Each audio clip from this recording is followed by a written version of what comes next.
They went and found all those plastic caskets and stuff like that. But I'm gonna Okay. send it to y'all because Brother Renzo used to invite me to his, his meetings up there in Cleveland. I stopped getting invites. I don't know what happened, man. What's up? What Right. happened to Now the I changed. invites? I changed. I'm Brother yeah. Renzo used to Yeah. invite me to I'm over at Fred Ward. his meetings. I'm over at Fred Ward spot now on 105 in St. Clair. I still been over there. I ain't missed a Sunday, man. Word, okay. Since 2000 and what? Since I started in 2007, I think I missed 2 Sundays. That's it. Oh, I'm okay. over You there just every stopped sending me Sunday, the 2 o'clock. invite. That's what it was. Yeah. You know what? And I tell you, one of my gifts ain't marketing. So that's why I don't get a lot of play because I don't market. I ain't, you know what I'm saying? You either get word of mouth or that's it. You know what I mean? I Mhm. don't go looking for people. I don't go passing out flyers and trying to solicit people coming their way and all that kind of stuff, man. If a brother come to me, the vibes got to bring them. So that's how I work. And that's a negative in a multimedia in an industry that's ran by numbers. So that's, Mhm. but it's all good. It is what it is. You feel You me? know what? And it's crazy you say that because part of knowledge of self is knowing your strengths and your weaknesses. And I can kind of peg you as an introvert. You know what I'm saying? Like I am. You know what I'm saying? And like brother Dozer over there, he's an extrovert. You know what I'm saying? That's why I always try to pair myself up with someone. You know what I'm saying? Like that because I know that's not me. I'm not the outgoing type. I'm not the type that kind of But Right, so I know I need somebody on my team with that with that energy. right. I can point you in the right That's direction. what I need you to carry it out. that's what discipleship is all about. You need those 12 extension with different gifts to project what it is that's coming up out of you. So everybody needs disciples. And until you get your disciples, your work is still gonna be getting done, but it's not gonna be in masses because the arms and the legs that you need, you haven't attracted them yet, or they're being egotistical or selfish. So they don't like listening. You see? But Mhm. everybody needs disciples. Everybody needs disciples. Most people that don't know they disciples, that's where the problem come in for us. They want to be the head. They don't want to be the arms and the legs. Really, they don't know their place. And it starts to grow a whole extension when that happens, when people don't know their role or know their place, so to speak. Exactly. Right. Exactly. Because a lot of people ask me like, "Why you stop teaching? You had a little momentum going out here. Why you stop?" I was never a teacher, and I always have to stop and explain them that. But I just had to just stop back, man, because there's a lot of trauma in knowledge, and people don't understand that concept, And when you especially just pushing up against a wall, sometimes it's like, you know what I'm saying? I need to take a break. I need to stop. You know what I'm saying? I need to, you know what I mean? This is not, it's not fulfilling. Right. It's not Well, to a that's what point that where it that's what that wasn't. but that's what the Osar story is all about. The mythological story with Osar and Aset. Um, what that story really alludes to is the first thing is a trauma has occurred and something is wrong. Otherwise, not Nephet and Aset wouldn't have came to his aid and his 4 sons because the mythological sons, he has 4 sons. That's where the Gospels come from. They come from the Saurian mythological stories that he had 4 of his sons. They were reinstituting or reinstating his internal organs. That meant his health and well-being, while Nephet was restoring his spirit and Aset was restoring his consciousness. If you ever look at that mythological story where he's laying on the bed. But the first thing is a trauma has occurred. And when you deal with conscious people, their first acknowledgement is who knows the most information. Now, what's wrong with you? That's number one, because you are a vehicle and the truth of your information is never going to get out if you don't deal with your trauma and presupposing everyone has it because the myth goes if Osar has been traumatized and he is the angel of light, he is the light. he's Osar is the light of the world, then who am I to say that I have not been traumatized? You see what I'm saying? And he's the chief in our mythological story, you know, and it goes with Lucifer in there, the Luciferians, which is the light holder, whoever the light bearer is, or the man that sit in the northeast corner, that person, if they acknowledge that they have a trauma, who is another neophyte to jump in the pan and say, no, man, I just need to teach. I just need to tell y'all this information. No, you need to deal with your trauma because that's what's going to stunt your growth and your brother's growth because you don't know your place. Yeah. Okay, so So what I Moses, went through was a sort of a natural transformation. Then I need for a minute. I was you explained that to me, kind of made it make sense. Cause yeah, I So had to. go on a little bit more about that northeast corner you speak of. well, that's a symbolical gesture of the person that has the light.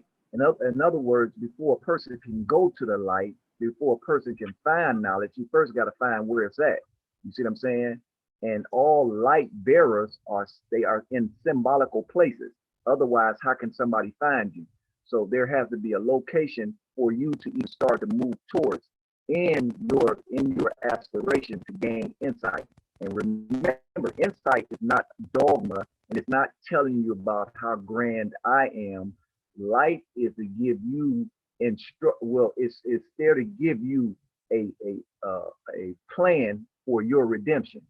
Because I'm not trying to redeem you to make me big. I'm trying to show you the light so that you can find your way, not to me, but to the maker and the owner of all seen and unseen. You see what I'm saying? And so some of that information gets misunderstood and it gets misrepresented by the disciples. You see what I'm saying? Because they're trying to grandiose the information instead of carrying it on. And so that northeast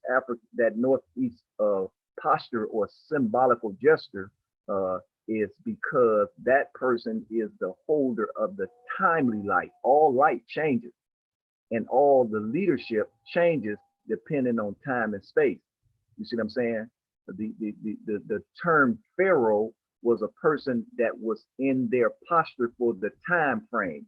And that's why the pharaoh was the holder of light, or he was the time instructor in order to tell the people what time it is, right? Are we in the Cancer or Leo, or we are in the Piscean age, right? Because it changes every 2,130 years. So you can't keep teaching antiquated information, otherwise people are out of time. And that's why Moses got in trouble, according to their mythological story, which we know that's not a word for word truth, but symbolically, Moses was a person trying to tell the people, hey, the time changed. And unless y'all change with it, the creator is going to destroy y'all. So I had to come down from the mountain to tell y'all, listen, quit honoring the ancient antiquated information because time changed. Okay, so that's the northeast. right, just because you went when times change, right? I just want to throw something out there that's out the random. So, do you think the teachings of such organizations like the Nation of Islam, the Moorish Science Temple of America, do you think they should change some of their teachings because the times has changed? Yeah, in their teaching, it was never given to them to teach to the end of the world. It was never told to them to do that because what did their body of knowledge, what did it mean? It mean that we have been given a certain amount of information to bring y'all up out of a traumatic state. Remember, Elijah Muhammad said, the black man in America has been hit upside the head with a blunt instrument and he suffers from, right, not being able to remember. You see what I'm saying? And he's been buried in a shallow grave. And right, and then according to the information is because you've been buried in a shallow grave, your day of resurrection is forthcoming, but it depends on who is trying to raise you up. And according to the information, it's the man with a lion's paw, right? Because the grip that's necessary to pull a person up that is disillusioned as you is going to take a veracity and a tenacity to do that, right? Because the only thing I'm trying to do is pull you up out of your traumatic state of existence. And after you get up, why are we following people when you are going to be a leader yourself? So ain't no sense in me following Elijah Muhammad when I've been woke up to go upon my path, right, of expressing the all. Because they act like Elijah Muhammad and any other leader for that matter is the person that you got to follow until you die, negating your ability to project your power coming from the all. That's why Jesus, even in the literature, he says, greater works that you're going to be able to do, right? But they scared to take that mission because they want to follow other people. But that's not what the dogma was given to you for. It was because every religious outfit is a school. And it's a school because it covers a certain area of information, not to be dogmatically taken as law, like one of them. Like all of the religious schools have a place in your redemption. You see what I'm saying? Right, right. You know, and I always say that. I say, you know, we always talking about this prophet came, and but we never put all these people together. Like to me, it's like Voltron. Like if you take what the Moors have to bring and the nation have to bring, because everybody has their positive and negative aspects. If you bring all those negative aspects together, you know, and you probably can come up with something kind of valuable. No, you're gonna come up with it because that's why the mythological story was given to Ma'at as Osar was torn into 14 pieces. That represents 14 aspects of the body of knowledge. You're gonna find some in Buddhism, you're gonna find some in, you know, Judaism, you're gonna find some in Islam, you're gonna find some in Christianity, you're gonna find some in the undergirding the spiritual outfits that are undergirding Christianity in so many words. So those 14 pieces represented 14 aspects of a whole that the feet and the arms, they don't necessarily look the same. And that's an example of, well, a Christian and a Muslim don't seem to be the same, but they are the same because they by necessity have to depend on one another. You see what I'm saying? The necessary part is you can't exist without your hands and your feet.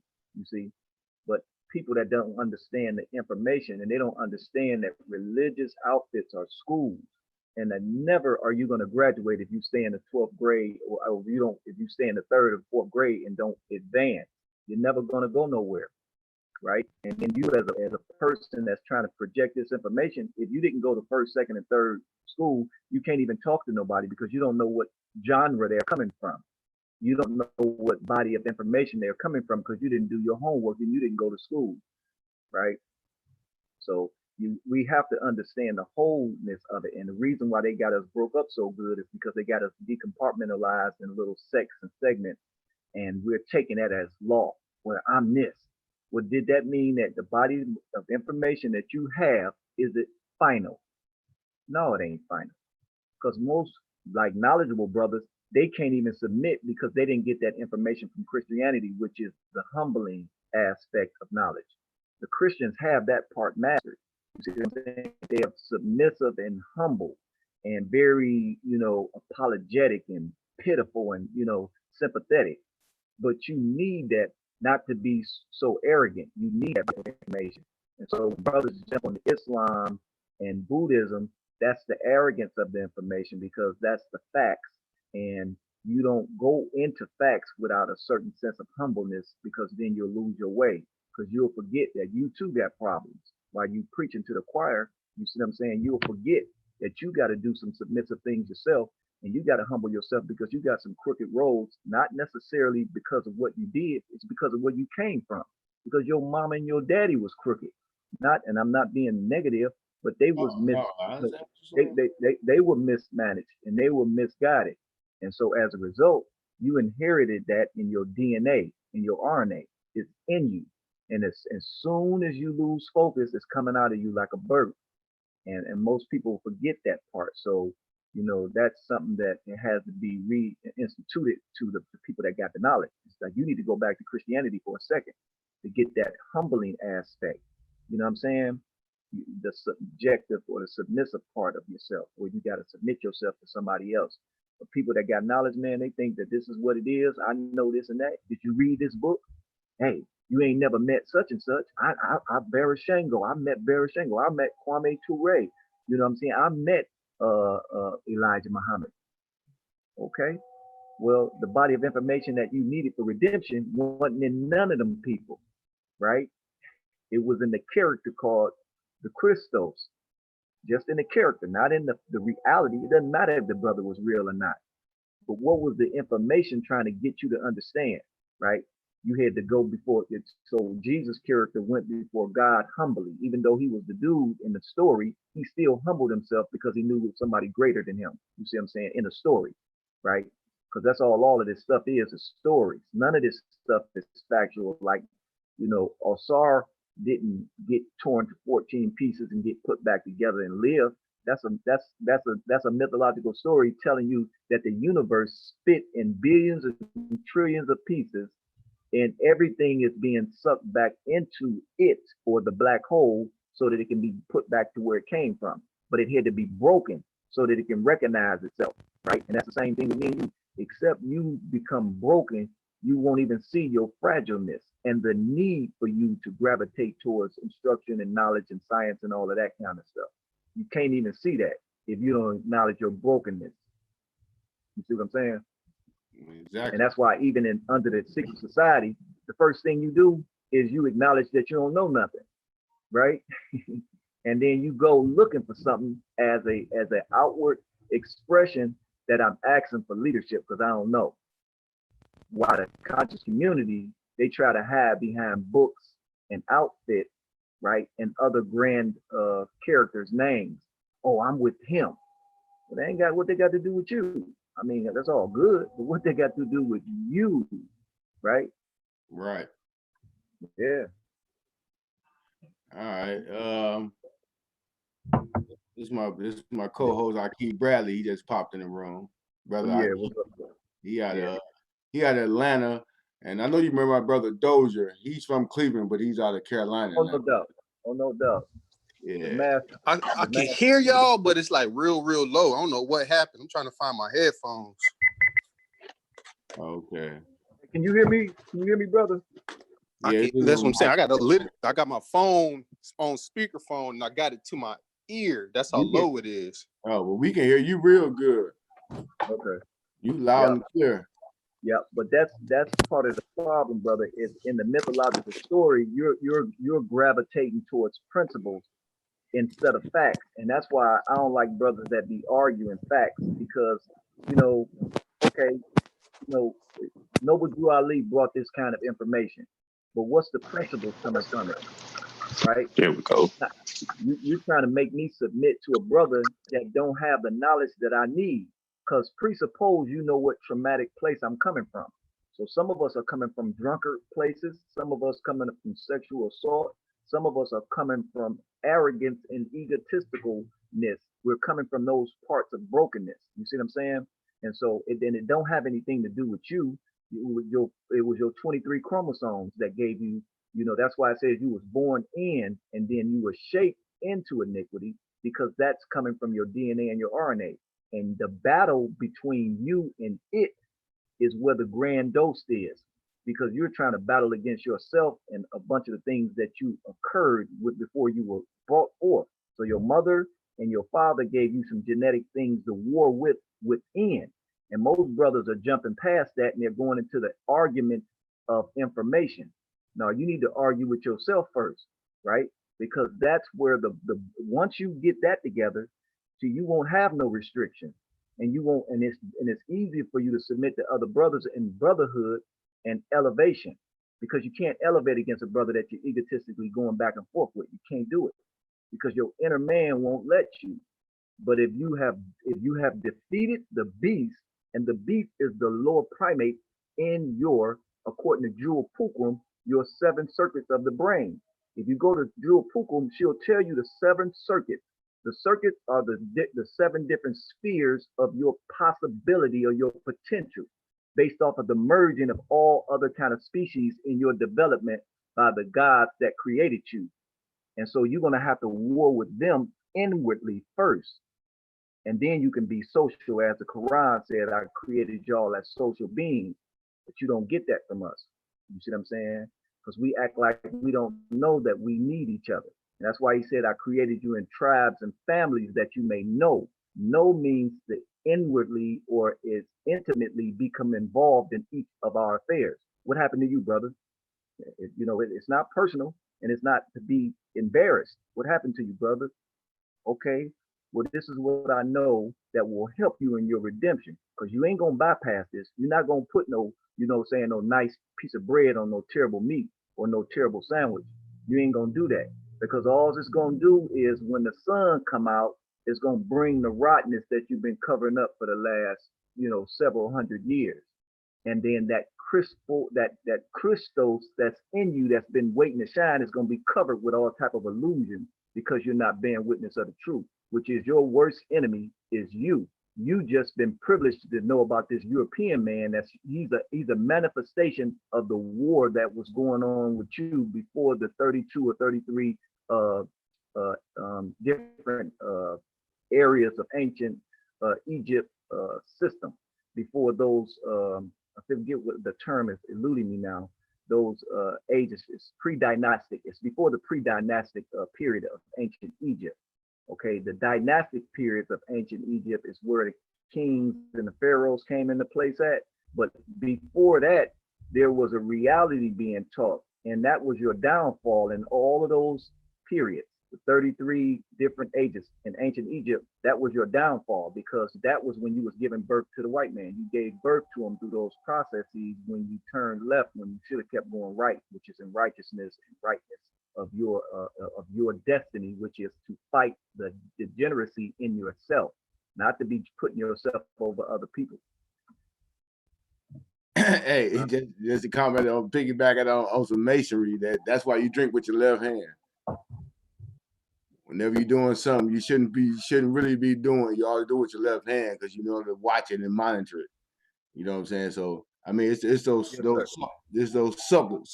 those little things that, you know what I'm saying, that there's when you really like, it was a couple other things you were talking about, and I was like, okay, just even going back to the rituals of, masonry is like, okay, you know what I'm saying? So I see how you were tying that in. Yeah. You can't even build, brother. Yeah, you can't build with faulty parts, because if you're a mason and the word mason means the son of the Moors, and so the person that has received instructions considering a certain task. So now, but can you do your task without your tools? Absolutely not. Well, let's investigate your tools. Your tools is a byproduct of your trauma, right?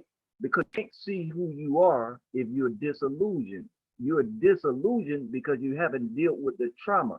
We in Ma'at tell people you have to overcome the trauma that bored you. Like most of us were born out of sexual indecency. You see what I'm saying? Your father wasn't looking to create another God. He was looking to bust a nut because he was attracted to that woman that had that, you see what I'm saying? That's what he was looking to do. And so you inherit that DNA, right? You inherit that. And it has the manifest, because that's what all cells are trying to do. They're trying to project into the temple of the holder of this light. It's trying to project the bearers of light. Okay. Hey, feel me? Hey, yeah. I was just trying to manage this YouTube. You sent me a interesting video, and that's crazy. I had just looked at it the night before you actually sent it to me, about the fall of the cabal. Oh yeah. Yeah. So yeah, it's interesting. Yeah, it's interesting. Well, so just so remember. Go ahead. No, I'm sorry, brother. Go ahead. No, I'm just gonna say, just based off of that video and that concept, I was gonna do some name association with you, but I'll let you go ahead first. Go ahead. No, but remember, after I sent that video, I had informed most people, listen, all of this information is a reality check. All information that we're getting on the YouTube, all forms of mass media. These are communication warfare.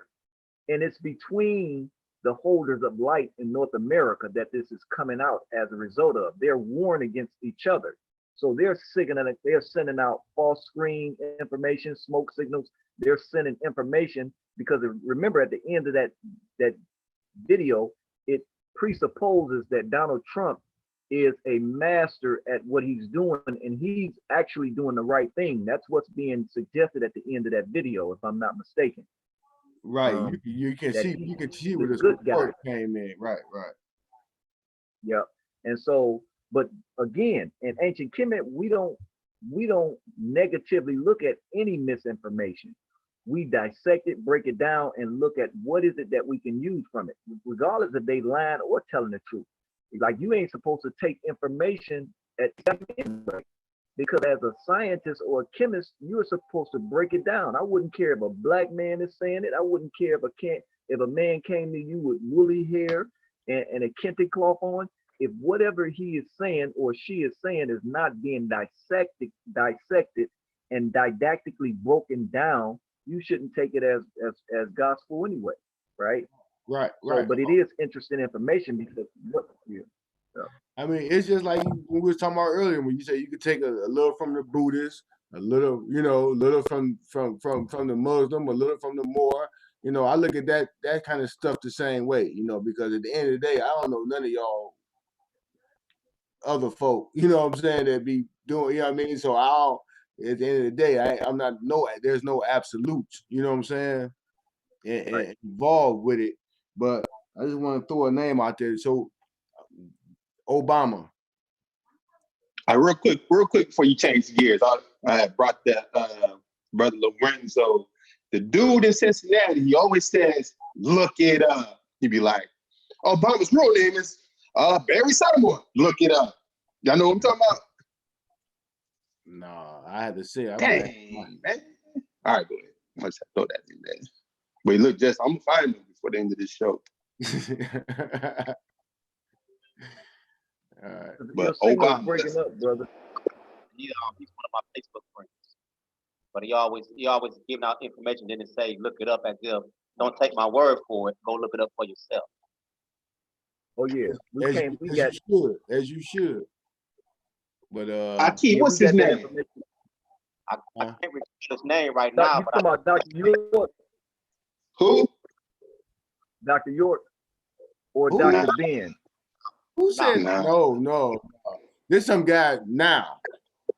Yeah. He's out here now. He's a contemporary. Oh, you talking about Ray Hagan? No. You talking about Ray Hagan? No, man. People they dismissed Ray Hagan a while ago, man. Right, but Ray Hagan says a lot of times, he said, "Don't believe what I say. Go check it out. Go verify." It. Yeah, he do. I mean, and I hate the way the conscious, quote unquote, conscious community kind of dismissed Ray Hagan, because he was given some interesting information about the Bible, but when he said what he said about, was it Ferguson or one of them, people just kind of dismissed him and found out he was a police officer, and they just carried that on to where they kind of just booted him out of the conscious community. That's why you never really hear from the guy. Right. Yeah. But yeah, that goes without saying. Don't believe what a person says. Again, coming out of the Morris information, you are a chemist. You are a student. You are a neophyte because you are going through schools, and as schools, you need your tools, and you need to be a observationist. You need to be someone that dissects things and break things down and find out where the root of it is. So that's been forgotten in the later years, but never, if you are a aspiring,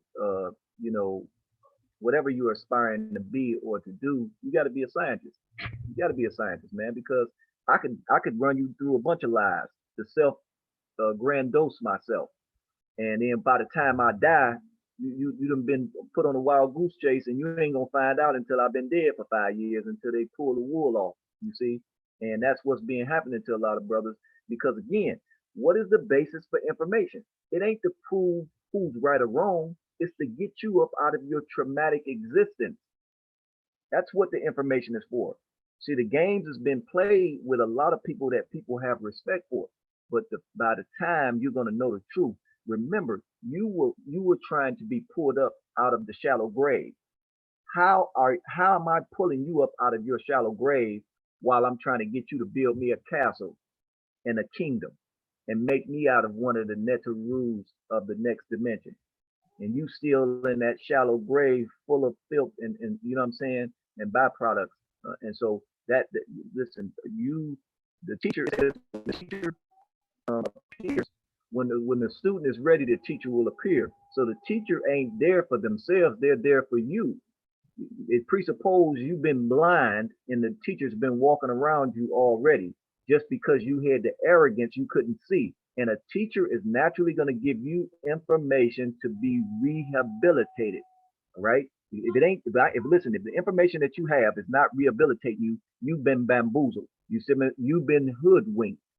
You see what I'm saying? Because if you talking about the devil and you won, then what's up? But you know what? But that's harder to do than you think, because that was one of the major pushbacks I had inside of the lodge, was getting people to think for themselves.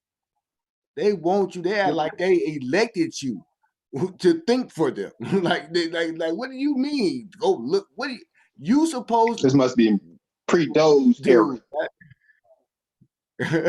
You know what I'm saying? But remember in the symbolism of masonry, the left foot forward to you brothers, as far as y'all know, what does that mean? The left foot forward. Well, what they teach is to stomp out evil to bring righteousness forth. And it was intercepted by the military, and the military meant you was ready to go to war, right? Well, Yeah, they stole it. They stole it from ancient Egypt. The left foot forward means that you have stomped out the evil within yourself. So now you're ready to go to war. Because you can't be no warrior if you're a coward. You can't be no warrior if you don't have good strategy. You can't be no warrior if you don't have technique and tact. So the ancient posture came from ancient Egypt, which means the left foot forward means you were stomping out evil within yourself. You see what I'm saying?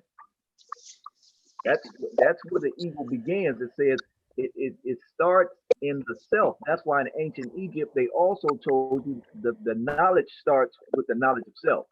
Why didn't it start with the knowledge of the divine? Why didn't it start with the how to become great? Why didn't it start with that?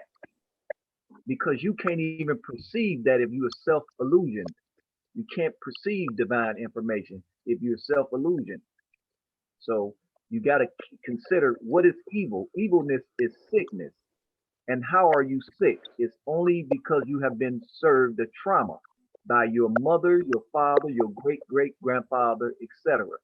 And that's where we got to start at. And when you clean that up, then the divine will be more pronounced in anything that you can perceive because it's clear. You don't have any distractions. And that's what trauma serves as, a distraction.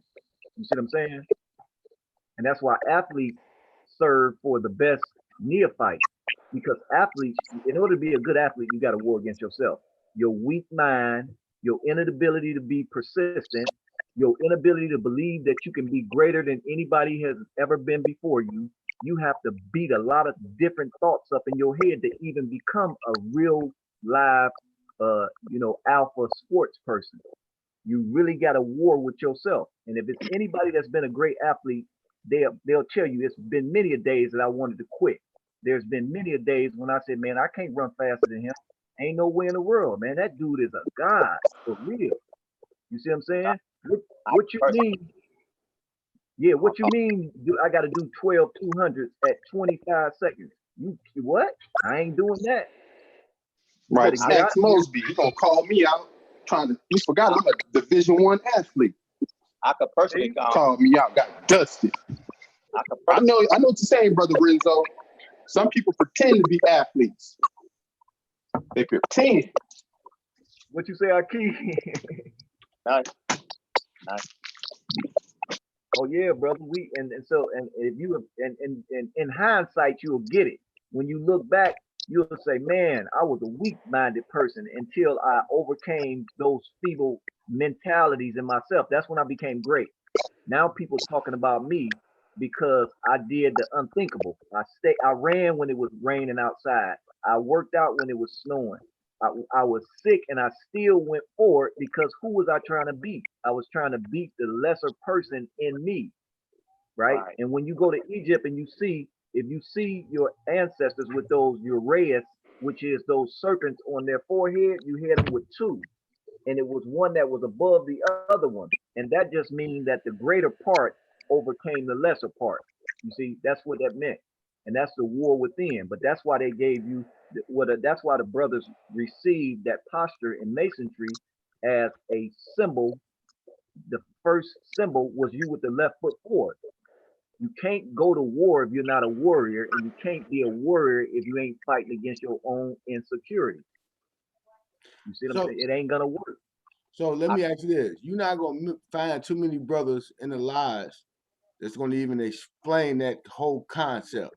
So I mean, not really just to get into masonry, but masonry, modern day masonry, as far as the so-called African quote unquote is concerned, is it is there a place for that now, or has it? Because me personally, I kind of just step back from all of that because to me, like I keep saying, it's a pyramid scheme to me because you get in there, all you're doing is paying money, you're giving your time, you're giving your intellectual property. There's nothing in return. There's nothing but stuff that you would find on the street, backbiting, fighting, stealing, robbing, raping. I mean, you know what I mean? It's like right now it's like a hodgepodge of Shenanigans. mess, messiness. You know what I'm saying? Right. So I does it is it just like we was talking about earlier when I asked you the questions about Moors and Islam. I guess the same thing would be for Masonry. Is it time for them to change some of them teachings, or is it time for them to disconnect from uh Manly P. Hall and those guys and I don't know. I don't know. Yeah, well, certainly it is. Is because even in the new dogma, masonry is all in the Helios Biblios in the Holy Bible. Masonry is all in that. And one of the chief example is when Yahshua was taken up on a mount, and they asked him, "Listen, all this stuff I give you if you submit to me." And what did Yahshua say? Yahshua said, "Nah, man, nah, I ain't doing that." So that was an acknowledgement that I'm not going the pathway of the modern day Mason, which it served its purpose at a specific time. Because what you guys know is once you get locked into it, you're stifled. Your ability to be a truth sayer is limited. You see what I'm saying? And you are subjected to the process. And if you do anything out of order, you're looked at as a I, you looked at as the most miserable person on the planet. And so the information, it was relevant at a specific time. The time now is not to be locked in prison by no principles that's at best antiquated. All right, because that technique didn't free us. It indulged us more into Charlotte's Web, is what it did, and then it took away our great men from being able to be freedom fighters because they got locked in to this monetary system that so that the being like the Joneses, if you keep your mouth closed, they'll elevate you and give you more things, right? They'll give you more access and they'll give you more privilege, but you got to keep your mouth closed. And although you know the right information, you're not going to be able to share it as such. So you got to be careful because they know everything about you. So they know where you sit at, they know where you turn at. So if you get out of line, they can give you that left hook, right? So my answer to a brother is, listen, I welcome all aspects of the body of knowledge, which I acknowledge that the brothers, the Masons, the Moors, the Buddhists, the Shriners, they have good information. But are they free? No, because they've been bought with a price. And it says it. What will you give in exchange for your soul? What will you Yo, give in exchange life. for that? Well, that's what they have done.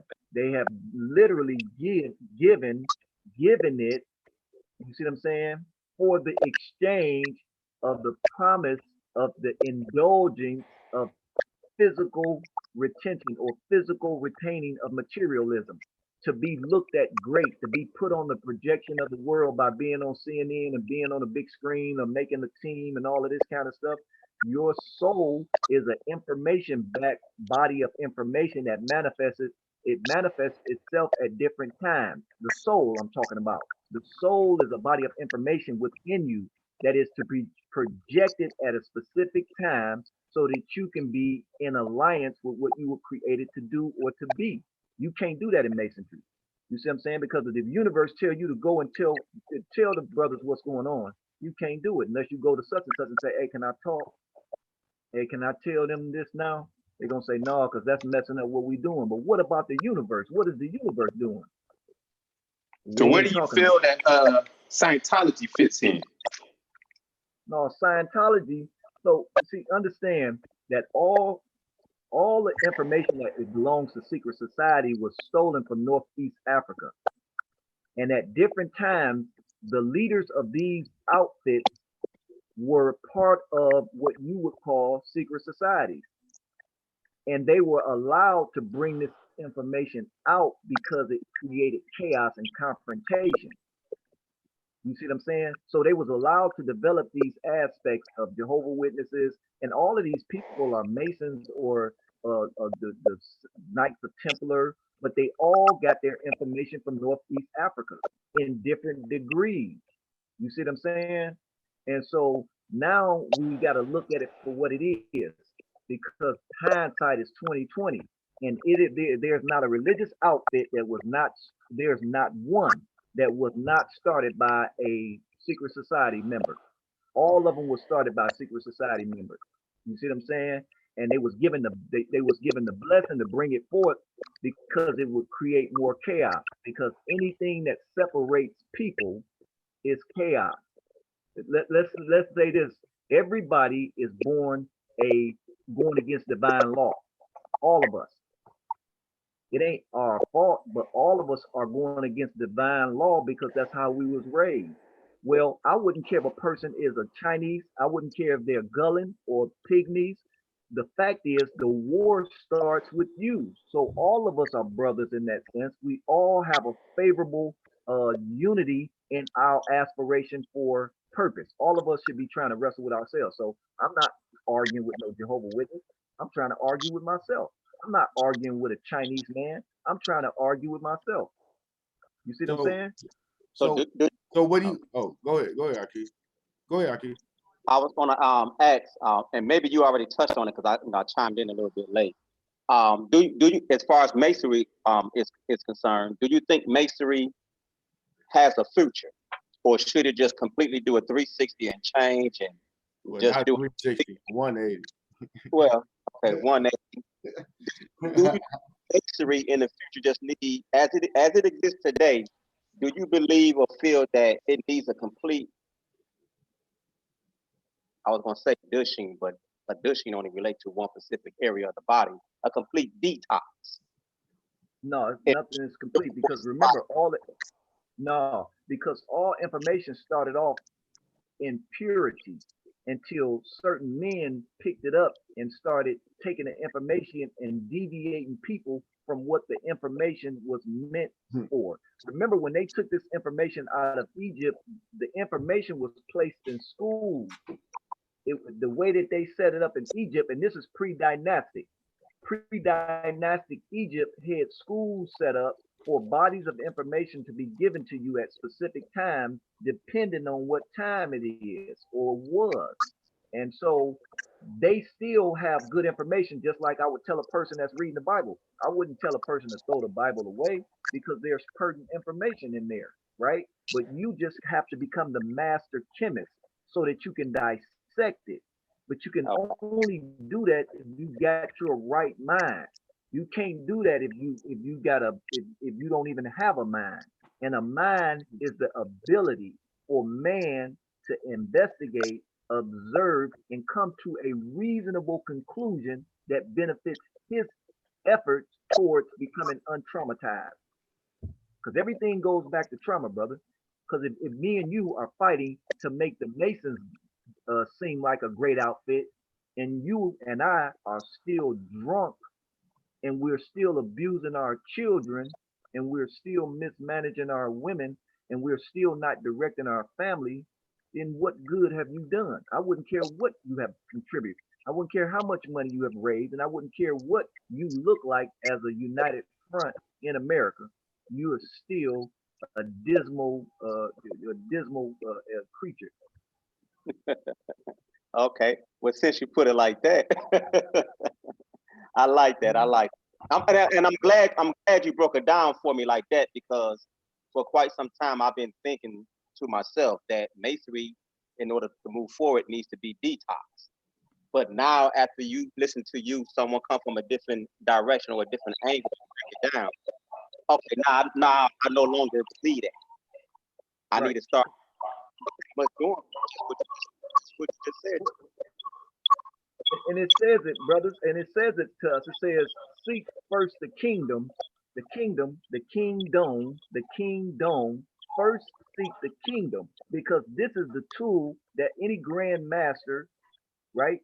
Any grand architect, if you're gonna exist, you're gonna exist because the kingdom where you go to get things from, right? Haven or heaven, heaven, you gotta go there to get things from the cerebellum, the cerebral cortex, the Akashic records. You have to go there to get things. And if you can't go to your mind to get a reasonable understanding of what benefits you and thus will benefit your tribe and your family, and then and as a result of that will benefit your people or your kind, then what else are you doing?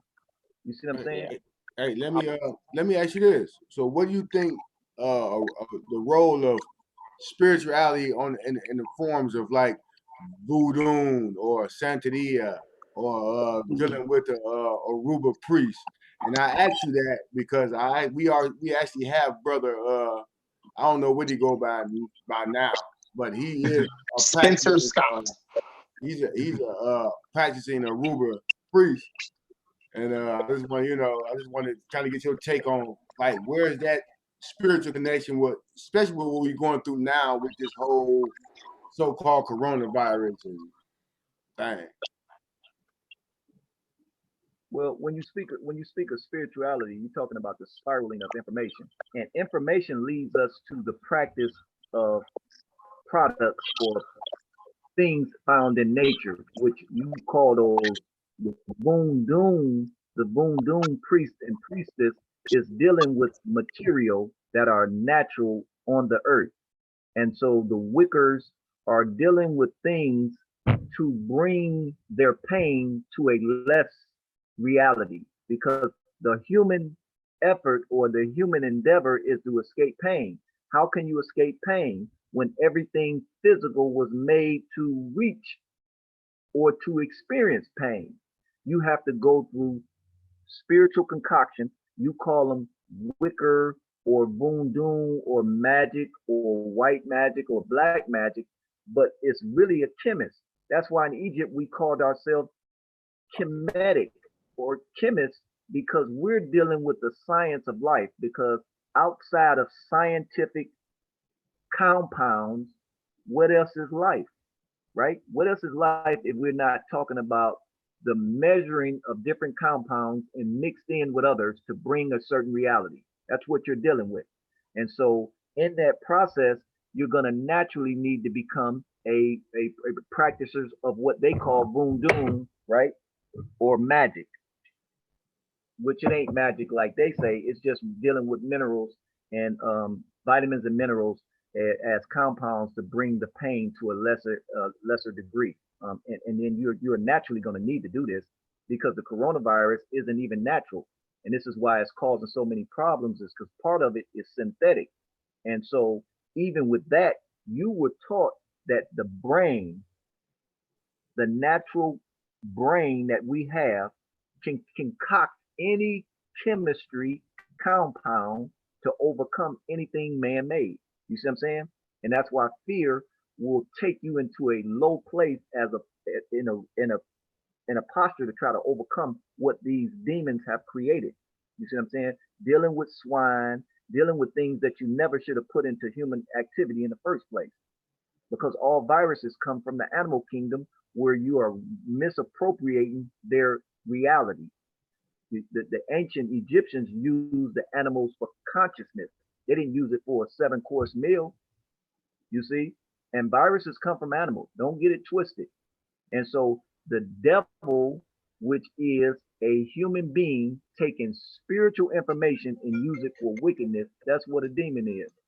And this is what they're doing. They're trying to control your the manifestation of your redemption. And they're doing it by concocting, you know, the very viruses on the planet, and they're trying to add a aspect to them, right? But yes, you definitely need that work, brother, and it's good that you go about it that way, to become a remedy maker, with using the things that nature or the creator has given us, right? And that's a beautiful thing. They just gonna make it negative. They're gonna make it wicked, right? Like they made the number 666 wicked and evil, right? Because when you're dealing with 666, that's the most prominent number in the universe at this time, because it's dealing with 6 protons, 6 neutrons, 6 electrons, which 6 times 3 is 18. 18 comes up to the number 9. Number 9 is the manifestation of reality. Because once you complete a circle, what else are you to do except project that circle? And so that's what the number 9 is even doing. It completed the cycle, which means it's become accustomed with the divine, and now it's sending out a resemblance of that and a quarreling. It's quarreling. That 9 is quarreling around, right? It's the highest number in mathematics. And when you deal with mathematics, you're dealing with minerals as such. So Yeah, that's always my trick question. I always ask you, what's the highest number you can count to? right. Trillion, 8 trillion. No, man. So real quick, Brother Rizzo, you said the brain can develop any chemical compound to defeat, viruses and diseases or such. So talk a little bit more about the fear that they brought with the virus. Because I know you brought that up, how fear plays a huge part. So kind of dive in on that part when it comes to defeating this virus. Well, the fear takes away your remedy, because it says, seek ye first the kingdom of heaven, and all these things will be added to you, and not taken away, but added to you. Seek first the kingdom. So what happens is the brain, if you have the right confidence, the right imani, the right faith, what happens is anything that's natural, that's preventing you from moving towards your redemption, towards the creator, it's going to be overcame, because that's why you have the most supreme apparatus in the universe. It's going to create a chemistry. Most medicines are made from the creation of the brain in its efforts to overcome physical impediments. The brain creates these serums. And what doctors do is they find out what the brain is doing, and then they go and make a reflection of that in the form of medicine, right? So what they found out is this pituitary gland, this hypothalamus gland, and this gland and this thymus gland, when a person have supreme confidence, there's certain things that's secreted by these hormones in your brain. They create certain hormones. Those are liquid remedies, right? So, and they get it and look at the ingredients in it, and they seek to go in the laboratory and keep duplicating it over and over again. So if they can get you to be fearful, what ends up happening is you've heard it in church when they say there's no weapon formed against us shall prosper. But you know that's a lie in the Christian world, because they got every known sickness that's killing them right now. But because they misinterpret that scripture, the scripture says there's no weapon formed against thee. Who is the thee? It's the man that has supreme confidence. It's the man that is actually a reflector of the creator that's in him. in the form of your thinking and your thoughts, because when you think certain things, you create a chemistry. When you create a chemistry, you create medicine. You see what I'm saying? You're creating a remedy, in other words. And so these hormones will concoct a certain harmony with other hormones and create a remedy for us. And so coronavirus, because it's synthetic and natural, they know if you began to be confident at the same time smart, because ain't nobody gonna tell nobody to walk around and just because you thinking that coronavirus ain't gonna kill you, it ain't gonna kill you. You also got to be smart, because part of the coronavirus, it builds momentum in filth and uncleanliness while you eating pig feet, chitlins, right? You're eating animals that was given to you for a lesson, not for a meal. You see what I'm saying? And you were told to keep yourself in a holistic, like in Islam, they call it halal. Like, so is this thing clean? Is this way that you're preparing your meals clean? Is this the way that you're operating your house? Is it clean? Are you taking cleanliness as a sincere uh, expectation? And we have lost that. If you go over most of our brothers and sisters' house, their houses are so nasty. They don't clean up after themselves. And part of being clean is being in time. Like, you don't go to bed at any time. That's unclean. You can't go to bed at 1 o'clock and 2 o'clock in the morning every day. You can't do that. It's unclean not to try to drink clear liquid. That's unclean. And so all of these things they're telling you, it leads to the proliferation of the coronavirus when you have already sickness, which in the Bible, sin or evil is sickness. So if you evil, you sick. And you sick because you have taken away the things that were in your everyday repertoire before before these pale people found you and start, so anyway, so the coronavirus has no leverage in a world where the person, first of all, is divine in his thinking, and as a matter of fact, because as above, so below, your divine thinking has to be corroborated with a physical reality. You see what I'm saying? It's just not thinking that you're divine. It's not just walking around saying, though I walk through the valleys of the shadow of death, I will fear no evil, which fear is false expectations appearing real. No, there's nothing that they can make that can beat us as long as you stay on your square or your circle. But if you get off your square or if you get off your circle, now you're in problems. You see what I'm saying? Because now this kingdom, which is the most supreme mechanism in the universe, it can't save you because you can't even create the remedy to what you're going through. And don't get it twisted, brother. Y'all gonna have to look at these videos 1,000 times to figure out what these people saying, because they are master liars, and you're not gonna find a remedy on TV. You ain't gonna find no remedy on YouTube. You're gonna find a remedy into a scientific concoction that you're gonna come to because of your boom doom mind, right? Let, No, let me ask you, go are ahead, you, brother. are you familiar with adrenochrome? Adrenochrome? No, no, sir. You're not? What Okay. you mean, like adrenaline? Yeah, it's based on adrenaline, but it's actually from the blood of babies when they traumatize them to a certain point, and then they cut a vital vein or artery and let the blood spring out. It's something in the blood that they actually drink. I mean, Oh these no, these celebrities are paying. I think it's like, what is it, $25,000 an ounce for this stuff? It's called adrenochrome, and they're oh like, no, no. It's the same thing. Like, it's like the carbon 12. You call it melanocyte. You call it melon. But as we were just talking, once your brain start thinking on a high level, your body creates serums. And this is why they need you to be in fear for them to advance in power, but they need you to be, and they're getting it from your children, because at a certain level, children create these cells, they create these elixirs that are just like powerful, you see what I'm saying? Powerful forces. And this is why they take your great people and keep them near them. You see what I'm saying? And they look at them and they get a drain from them.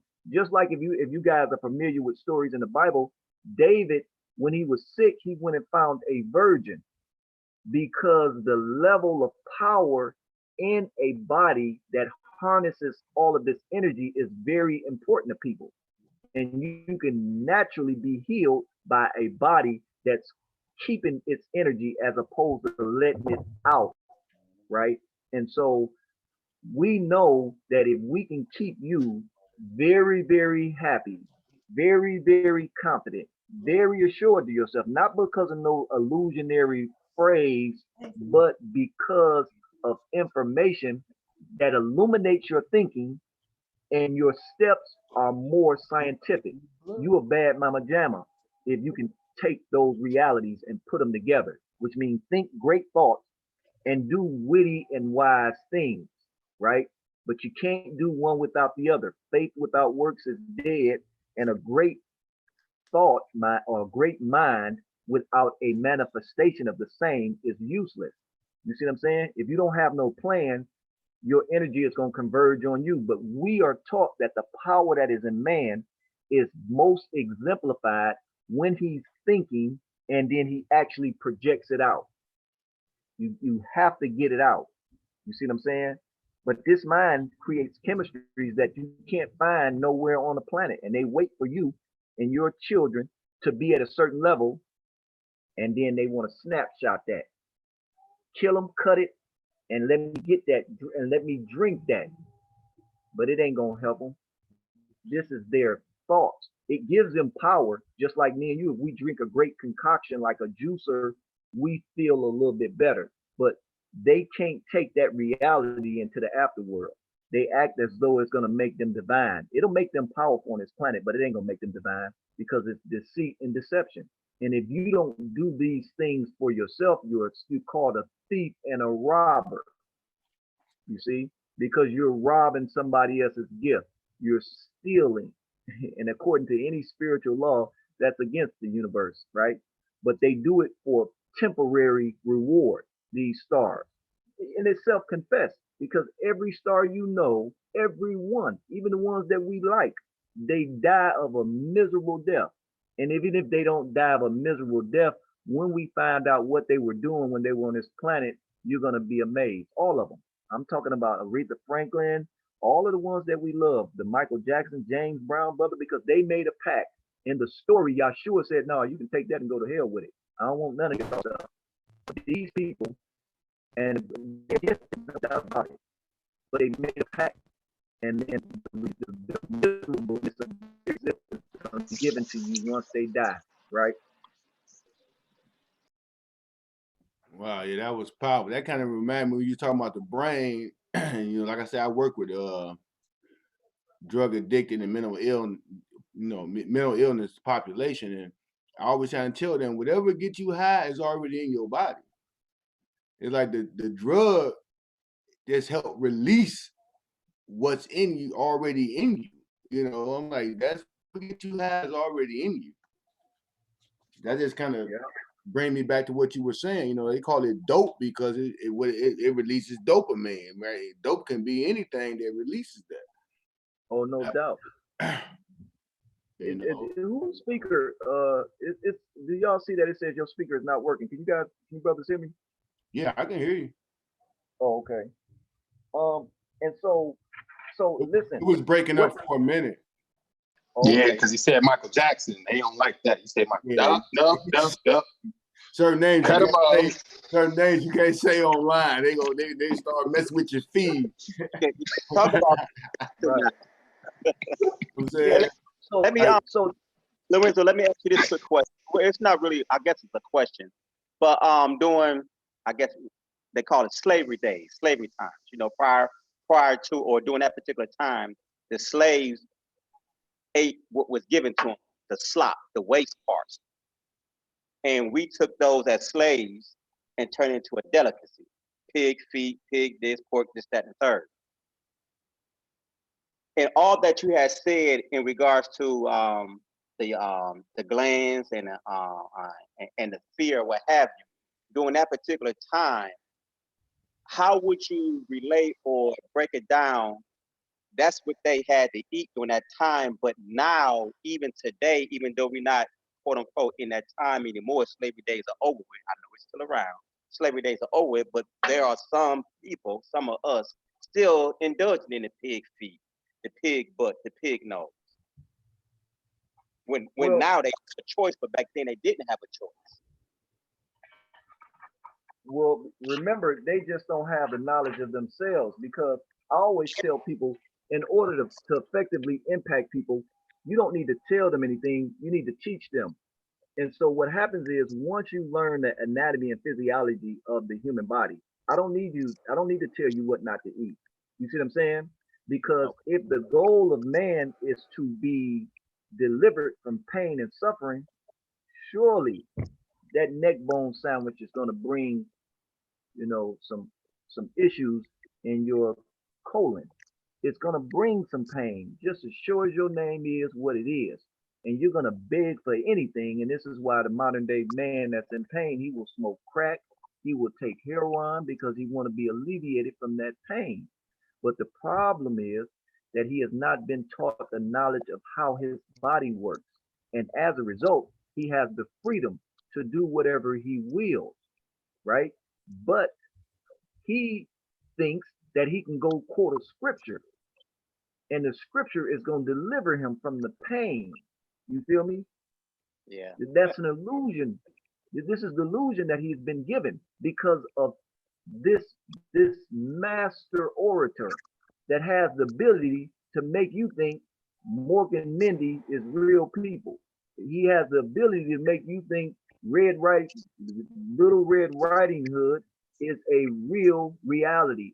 He has the ability to talk about animals as though they are people. And because of this uncanny ability to proliferate the illusion part of a person's mind, and get this, the the way that you do that is you got to put a person in a trauma because the natural kingdom won't accept foolery, but a person that's in a traumatized mind is like a child that makes them believe that they ain't in trouble. You know how you done did something wrong and the person say mama gonna get you. You sitting at home playing like everything is cool, like you ain't about to get that one too. You see what I'm saying? You thinking everything, so you get your toys and start playing in the illusionary world because you think everything is cool. But then when daddy get home, here come reality. And then Yeah. you crying. You should have been crying until you saw him because you knew it was coming. Right. You see what I'm saying? But what made you go into this illusionary mind to make you think that pain wasn't coming? It's the you're because when your brain is traumatized, it shuts off from reasonable thinking because you have to create an alternative memory or mind to make you think things ain't as bad as they seem when you're traumatized. Look at little kids when they get whooping, they'll go in and start playing like in a world of their own. And then when men and women, when you suffer a reality check, guess what people go do? They go start drinking and using drugs as though they don't have an issue they need to deal with. They go out partying. They want to get around other people. They want to go get around a big group of people. But the reality is, you got a problem, brother, and you need to deal with it. And instead of dealing with it, you around here in this illusionary world, drinking and smoking and partying. Mhm. You see what I'm saying? Or going to try to meet another girl. You ain't handled your business yet. What Right. do you do? I mean, what do you mean you trying to? I'm about to go out and kick it. Now you need to be kicked. You see what I'm saying? So would You create. Go ahead. so would you say? Well, I'm probably so, but to bringing to bringing oneself into balance, a lot of that will involve proper eating. I hate to use the word diet sometimes, but proper eating and exercising and resting and meditating and so forth and so on. That can that would that be a way of combating or counteracting that fear factor? Well, again, and I hate to bring these little pictures up because, like in our study group on Sundays, we show everybody these pictures because the pictures are is what's going to show you where the work needs to be done at exactly, and it depends on who you are, as opposed, you know, as far as what you need to do. Like Mm-hmm. who you are is the body of energy, and so when you start talking about, well, you know, well, how do we help these people? How do you make that transformation? Well, first of all, you got to know who and what you are. Who and what you are. Who you are is less important than what you are. Know You see what I'm thyself. saying? Yeah. It's and so as a being, that your remedy can only come from right knowledge. It can't come from like wishful thinking. Like you can't pray this stuff away. Like you know what I'm saying? Come on, I'm gonna pray to Jesus and he gonna deliver me, right? I'm gonna say I'm sorry. That ain't gonna help you. And if you don't believe it, just check the record. Just go check just do a research paper right quick on the way that your people have been dealing with these issues called trauma. And the white man knows that when he traumatizes you, he can create a whole nother illusionary person. You see what I'm saying? Wait, what you mean you ain't seen your son and your daughter because the baby mama is a trip? The baby mama was a trip before you had the children. If you wasn't in an illusionary world, you would have been able to see that. You see what I'm saying? So now it doesn't listen. As a man, there's no excuse for you not impacting your seed, that which you created, because you're the only person that's going to be able to tell that person pertinent information. They're going to be lost without you. Yeah. So what you look like trying to inform people spiritually that you do not know, and not trying to save or deliver the person that you have the divine connection with. That don't even make sense. I'd rather tell my son how to be delivered than to tell somebody I met at school that's an alpha, or you know what I'm saying? Man, this is what you need to do. I need to hook you up. We're gonna stomp and we're gonna do these, and I'm gonna take you on this, and or meeting somebody in a spiritual group, and you trying to tell this person in a spiritual group how to meet God, but you ain't taught your daughter and your son how to meet God. What you sound like? You're disillusioned. You see what I'm saying? Because Real. you're gonna need to live inside that daughter and that son in the afterworld to continue your redemption too. So yeah, you're gonna need that portal. So it just makes sense that you need to build that continuity with them. But Wow. that's the answer, brother. You gotta go into the knowledge of self. And if the Egyptians knew exactly what it was, they wouldn't have told you to keep going to school. They told you you had to keep going to these different schools. So they were still learning. They didn't have it all figured out. So we have to do the same thing. The trauma that you experience is the first spiritual lesson in any one of these cults or groups. We call them cultivation groups. If they're not if they're not teaching you to go and connect and make connection with your ancestors first, the rest of the stuff is gonna be there. But you got to connect with where your portal was broken at. You see what I'm saying? So if we can do that and then teach people, hey, this is your body, this is how the colon is made, this is what the spleen, the endocrine system is, this is what the lymphatic system is, this is what the kidneys, this is what the heart is. So now, then you're gonna know very quickly what we can and what we cannot do. And then it's gonna be up to you whether or not you want deliverance. Because the pain is coming. You see what I'm saying? The pain is coming. And then again, if you're an illusionist, you're gonna think that ain't nothing gonna happen to you. But if you ever been in prison and in the hospitals, everybody cried, brother. Even Kiki Williams cried. You see what I'm saying? Even Rick Ross, right? They cried too.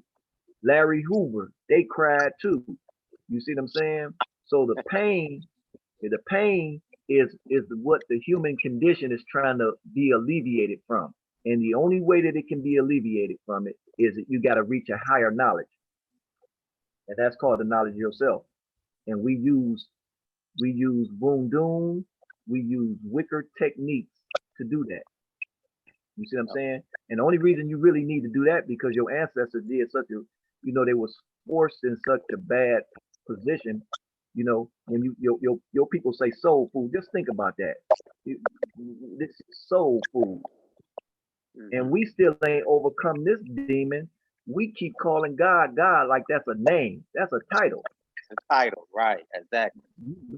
You believe in the wrong God. Well, what's the right God? Tell me that. What's the right God? What, Hey, the word.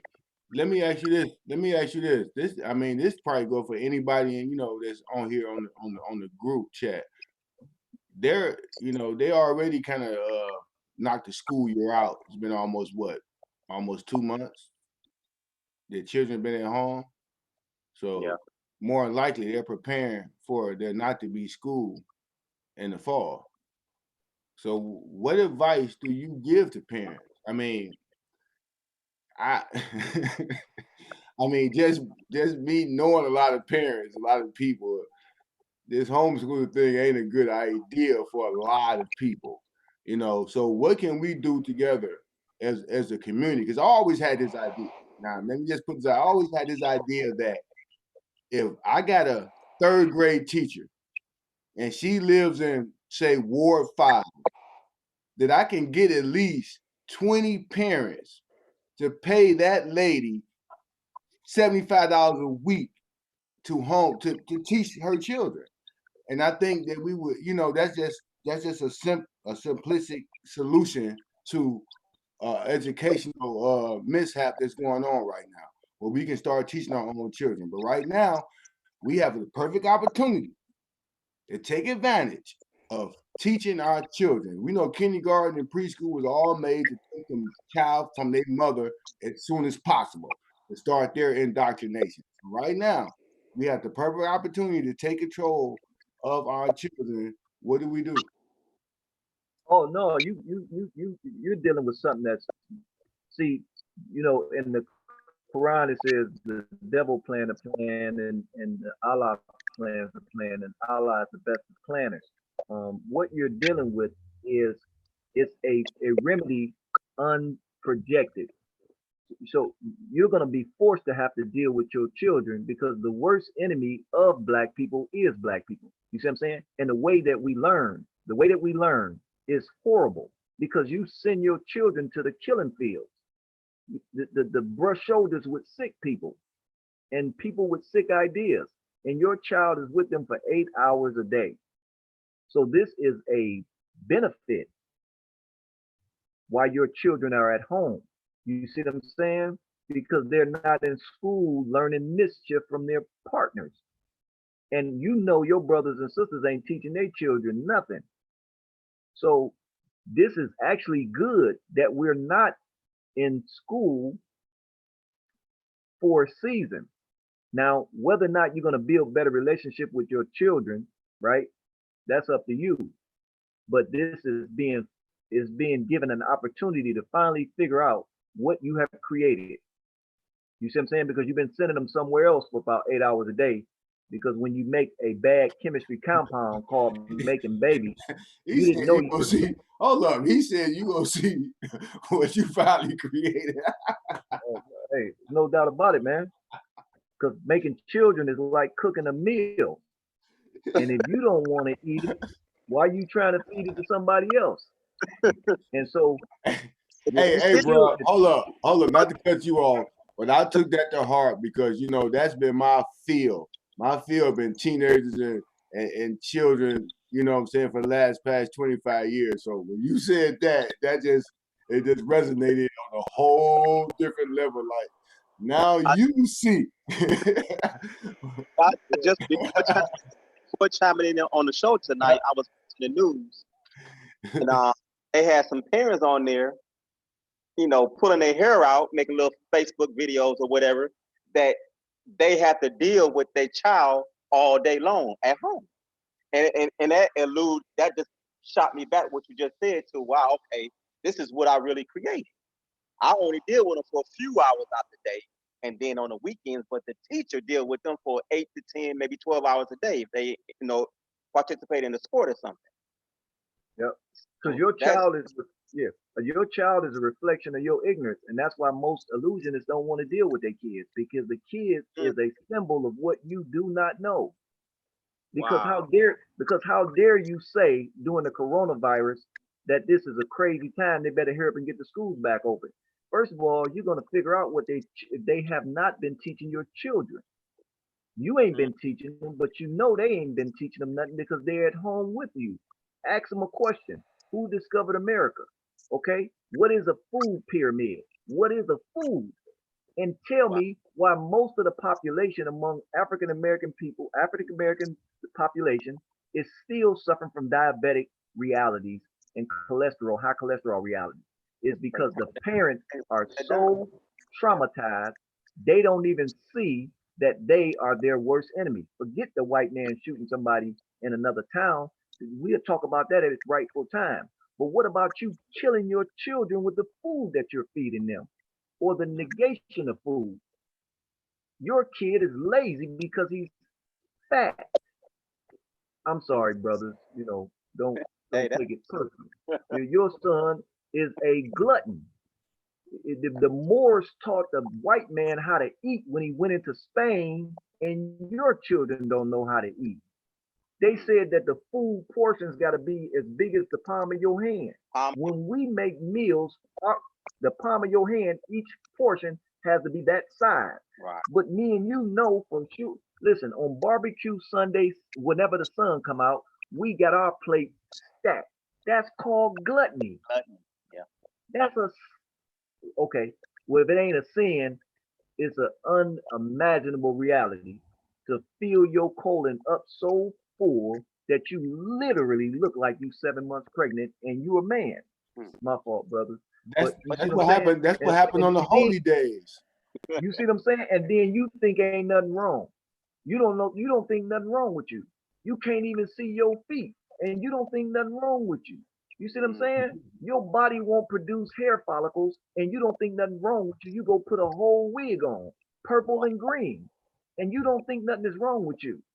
And but you got kids and your children in your house right now that you don't even know that the reason this kid is sick is because you mixed the wrong ingredients. You had an unpurposeful mate. You yourself, you're not going to admit that you unpurposeful, but you went and found somebody that, matter of fact, not only are they out of purpose, they don't have good intention. So what they was doing in the darkness, which the scripture says, what is done in the dark is going to come to the light. You thought that was just a statement. No, what you were thinking when you had your child is what that child is going to be when he get to running around here. You see what I'm saying? Yeah. Because and that's a scientific concoction. What All you know, thoughts are things. It's hard to deal. I personally experienced that, as far as the proper way of eating and so forth and so on, and portions about no larger than the palm of your hand, because in college that's how I ate. And how can, well, I never brag, but I guess I get to brag on myself this time. In college, I was so fit to where I refuse during season. I'm not gonna say I never had before, but during season I refuse to drink pop. I refuse to drink Kool-Aid. I refuse to drink pop. Punch.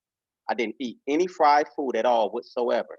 I didn't eat any fast food at all whatsoever, no matter what it was or how hungry I was, with the exception of a pizza, because it's hard not to eat pizza being in college, not having money, and a turkey sandwich from Subway. I ate red meat once a week, and if I didn't eat, if I missed that week, that Thursday, which was crawfish and shrimp day on Thursday, if I missed it, I didn't make up for it the next week. I was so fit. People on campus actually thought I was a football player. I would hang out with the football players a lot, and one of the nurses took my body fat percentage and thought I was about to fall out because my body fat percentage was so low. I think it was like 2.1 or 2.3 body fat percentage. And she asked me and pulled me to the side, like, what are you doing? I've never seen anybody like this before in my life. Like, what are you doing? And I explained to her what I was doing.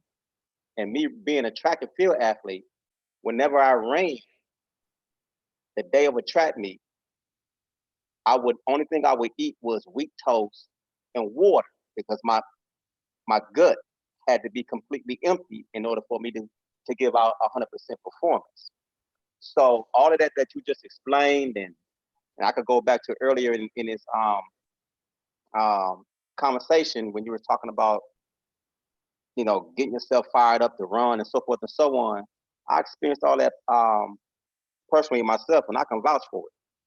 And I totally 1,000,000%. Hey, can y'all see this? Do y'all see this picture I just pulled up? No, you can't No. see it. I wonder how do you No, make image? I got you on. I got you on share screen, so you can. You got the availability to share your screen. Oh, so let me see this.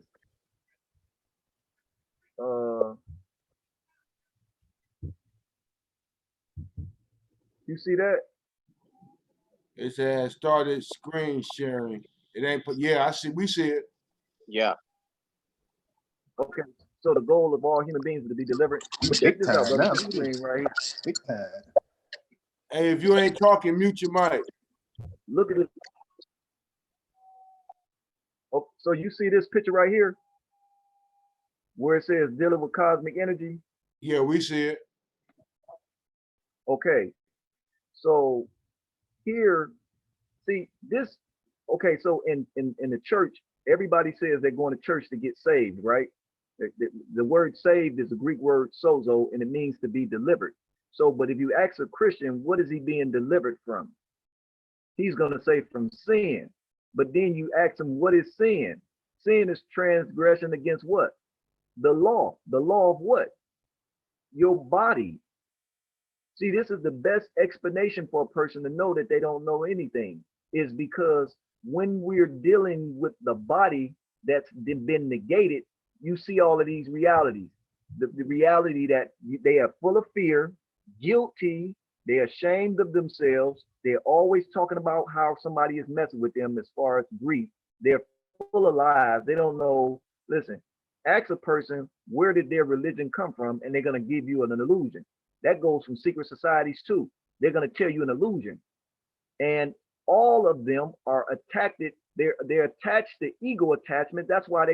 This is why they stay in line, because they got the promise that they're going to get an advancement. They're going to get a big time job. They're going to get pulled up on the hierarchy. This picture is telling you the only way that you're going to get delivered from everything on that page is when you deal with this. The only way you can get rid of fear is you got to, once a person decides to start surviving, they're not going to be scared anymore. You see what I'm saying? You're guilty because you don't know how to receive pleasure, because you've been told everything that is right is wrong. You see what I'm saying? So you feel guilty, so you won't deal with the things that you ever been with somebody that it's impossible to please them because they got this Christian guilt complex. Oh, we can't do that. We can't get into wicker. We can't get into, magic, so to speak. We can't get into the dealing with the science. Why? Because that's against God. Well, where is it written at? You see what I'm saying? This is the kind of science that you need to be giving people. To be saved means to be delivered from the body issues. And what stops the body issues from development is bad diet and bad thinking. You see what I'm saying? It's right here. It's right here. And if you can teach a person what a pancreas is and what a thymus is, and you know what I'm saying, and what a thyroid or what a pineal pituitary gland is, right? Then once you start asking them, so why you eat pork? Why are you eating beef? You see what I'm saying? You don't need to give them no book from no high initiate. You need to give them a book on the human anatomy. Right? No? No, we with you, brother. We know everybody was just muted because it was sounds and stuff when everybody unmute. But no, we with you. My mind being right. Yeah, I was just saying, big time. we First time we ever used the we screen share. learning. We big time now. We learning. Right. See, Sometimes you just gotta sit back and learn, man. yeah, see, and this is how you start. You say, well, so the goal of life is to make your life as the subject of intense inquiry. In this way, you would discover. Now, when we look at the word discover means to uncover. You see what I'm saying? When you discover something, you uncover. You take off the illusion, which all illusions come into fruition when you've been traumatized. Otherwise, the right mind that you've been given by the all makes you so reasonable. There's no way in the world you're going to sit up here and think that your hair is hanging down on your butt and you're bald headed. But you got this wig on because you're an illusion. And you're going to make this man think that you've been taking care of your hair because it's all the way down to your butt. Not only do you not take care of your hair, you don't even take care of your feet. But anyway, it says, make your life the subject of intense inquiry. In this way, you will discover its goals, direction, and destiny. What that simply means is you're headed for self-destruction and you don't even know it because you have not made your life a subject of intense inquiry. Inquiring, who did I come from? Not where I come from. You're talking about Timbuktu. You're talking about Mali occupants. You don't even want to talk about your first defense, which is your grandmother and your grandmother's grandmother. That's where you came from. I understand your lineage. But when you deal with your 4 generations, that from your mother, from your 4, you're going to figure out this is the chemistry inside my body. This is why I want to lie. This is why I want to do the things that I want to do, is because they concocted this chemistry called me. And you're going to see where you're going. You're going to be going the same place that they were going. You're gonna do the same thing your ancestors did. They thought they was beating the white man by joining bands with him, by becoming councilmen and mayors. And what have that did at you? Absolutely nothing. You joined the masonry because you thought it was going to deliver you from the sickness of what the filthy people on the planet had sought to do to you. Has it changed? Absolutely not. You're literally worse than you were before you became all of these secret society members. I'm just saying, I ain't, I'm talking about everything as a secret society. You see what I'm saying? But then so how can man do this? It says man is to become God-like through a life of virtue, right? The cultivation of the spirit through scientific knowledge, practice, and body discipline. See, this is what is the goal. And so this is what we got to teach ourselves first, and then we must pass it along, to our brothers. You see, because when you give people this kind of information, what they began to see is, wow, I can't be blaming everybody for my downfall. I'm blaming this on everybody. Your job is to do the ancient Ma'at mythological remedy that was given to you, which is the Osarian mythological story, because the Osarian mythological story for 2020 allows for you the most relevant information to transform you from a trauma state back to a divine state, which is your family got to rehab you. You can't send nobody for you. You sending your kids to liars to make them figure out that they're gonna learn the truth. That's the process we go through. But that ain't, listen, you be better off when your kids come from school, you got to reprogram them, because I understand the process, and you got to send them where you got to send them so you can work and make money for, so that you can live. But you better take 2 hours out of the day and say, hey, listen, I know they're going to tell you this, but just think for one moment. Just think for one moment. Is Israel is a sovereign country? Why is it called the state of Israel? And so what country do they belong to? Or another question is, hey, so you said that we can drink milk, eggs, and bacon is the right order to give to a divine being. How's that possible, Ma? Given the chemistry makeup of us, given the systematical diagrams that have been given to us as to what the body is and what we should be doing because everything is time sensitive.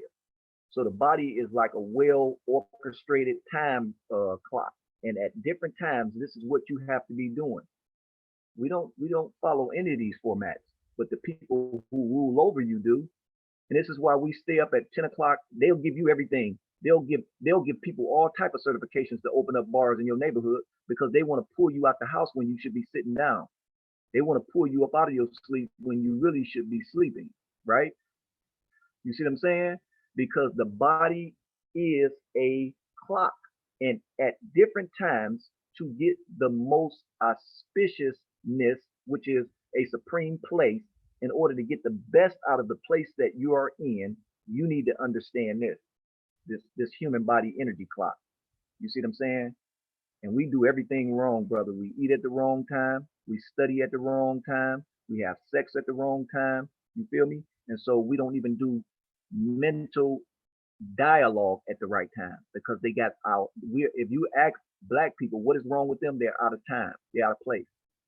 We out of our time format. We were based off a system. We're systematical people. People are what they do most of the time. Period. So while a person telling you they feel like I'm a god and a queen, okay, so what do you do most of the time during the day? What are you doing? What are you doing? Explain that. You see what I'm saying? Y'all with me? Oh yeah, Okay. yeah, yeah.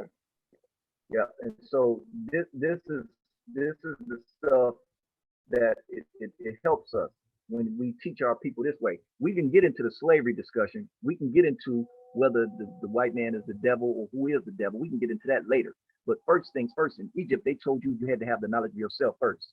And in the mythological story that was given to us for our remedy, right, is Aset, Nephet, and the four sons had to restore their father first.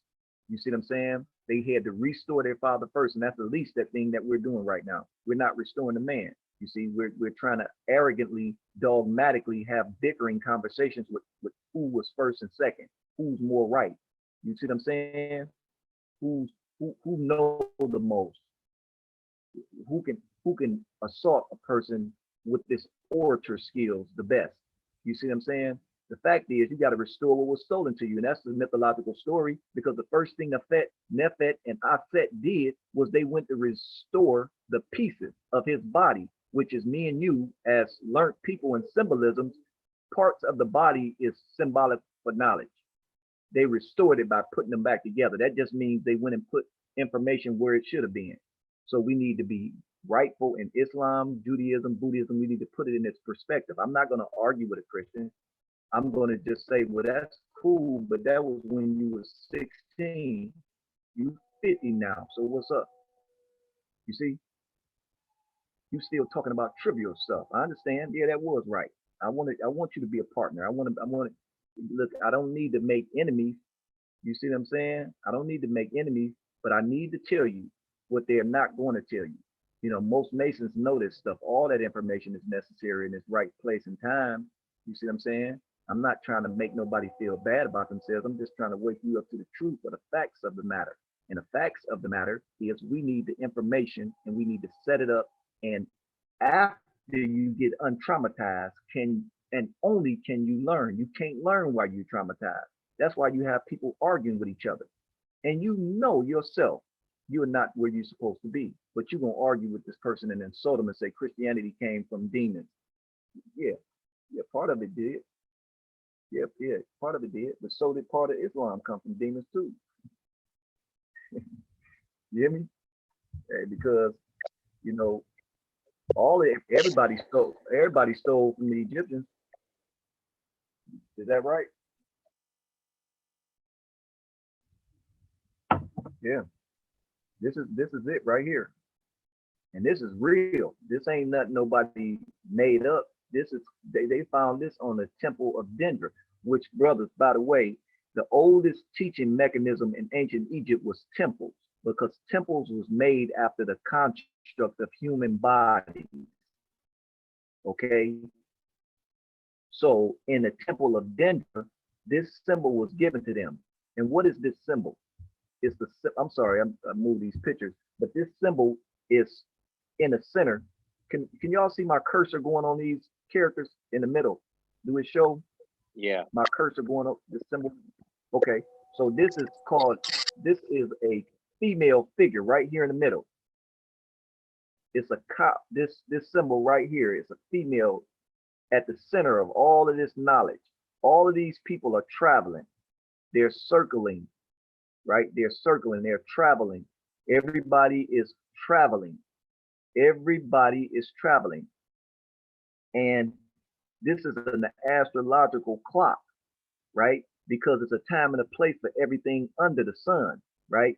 And so what they're telling you is everything goes for processionals. Everything that we're learning goes through processional. So does religion. You have to learn Christianity, brother. You have to learn Islam, and then you got to go through the secret parts of those, which is secret society, Knights of Templar, Scottish rites and all of that kind of stuff.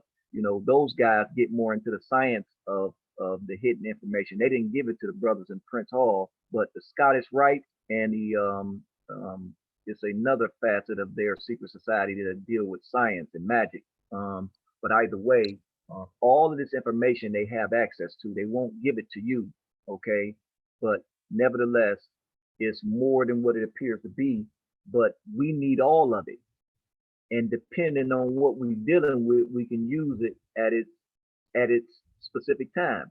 And I wouldn't tell nobody not to join a secret society. I would just tell them, hey, be very careful, because all the information that they're giving you, you can learn somewhere else and not be bonded.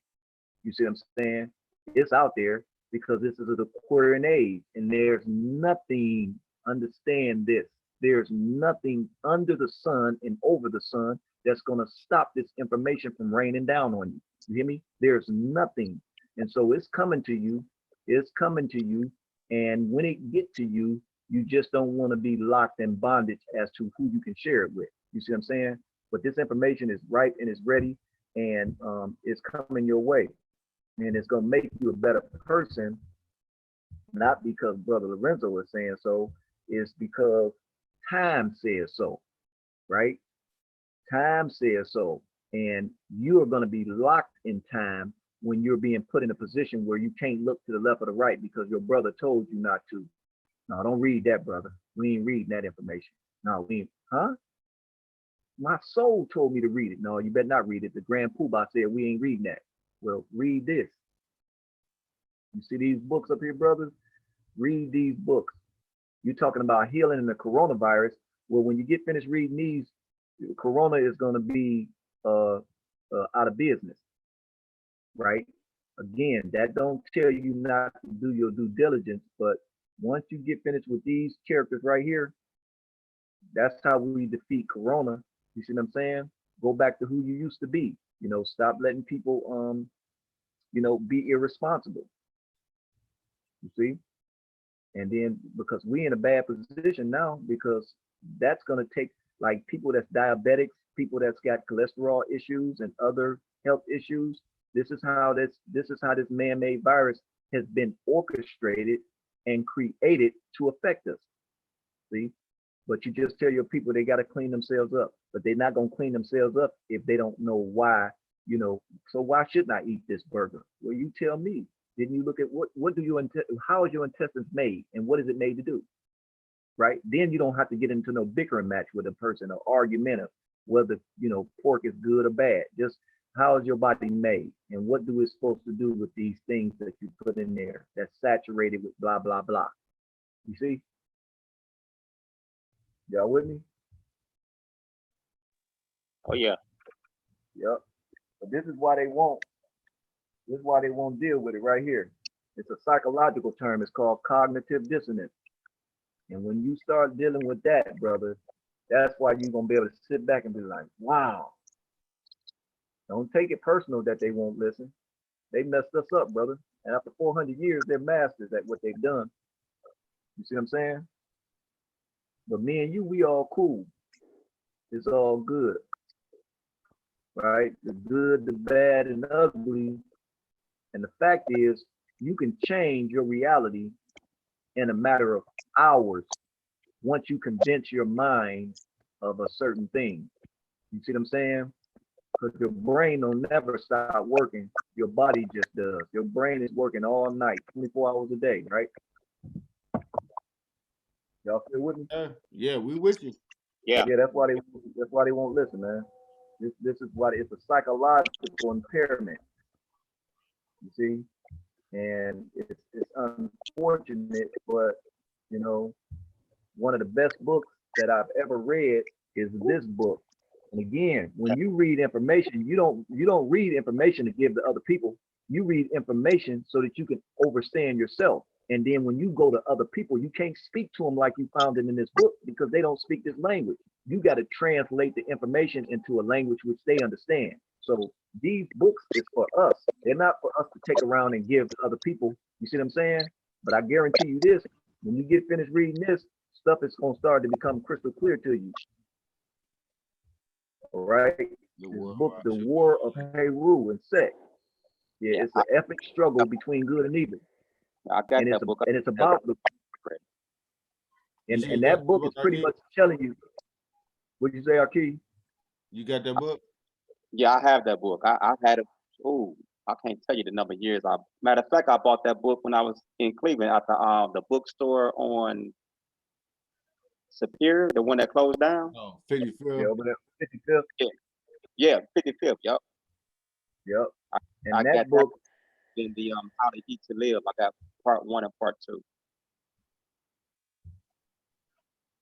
yep. So, but this book tells you the struggle is within. It's with your lower self and your higher self. You see what I'm saying? But again, the information is for me and you to be transformed. And then once a lot of times people read books and then they'll try to give it to somebody else that they ain't even past first grade yet. You see what I'm saying? And now you're going to complicate their learning. That's why we tell people to start with themselves first and then start with books. But anyway, I've been long-winded, brothers.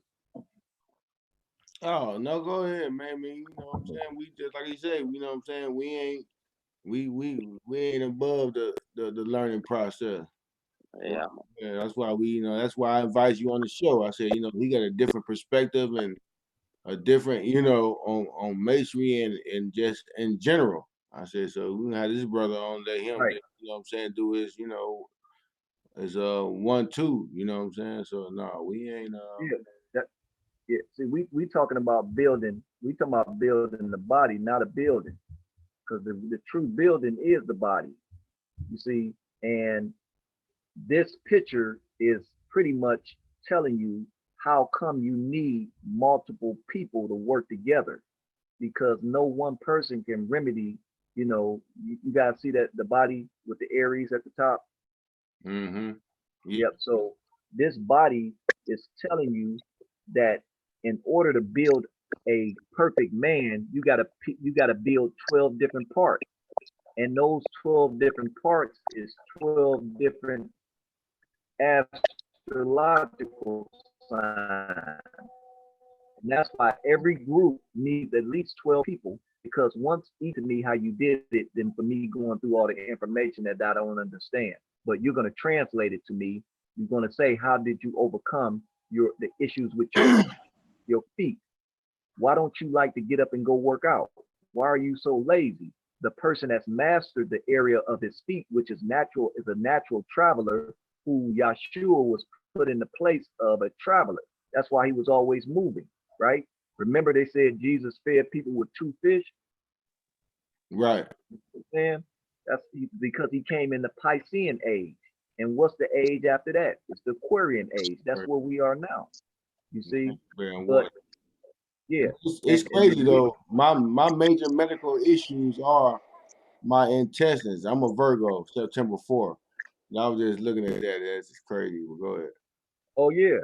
And so what ends up having to happen is we deal with issues while not having the latest outfit on, or not having the best girlfriend, or not having the most fancy car, or you see what I'm saying? But our issue is our body part. You see, and that's what we need to be working on. If you work on that, you're going to become efficient in a certain area, and you're going to be very prominent, because there's a lot of other people that's going to come along and say, man, I got intestinal issues. I can't, blah, blah, blah. You're going to say, oh, because I made my life an intense inquiry in this area. I'm efficient and I'm not going to do it like the white man is going to do it, because I don't need $1 million to prove that I'm important. I need to be who I am to prove I'm important. The white man ain't the same, because he don't have the same gifts like you have. So he needs money to have work. You don't.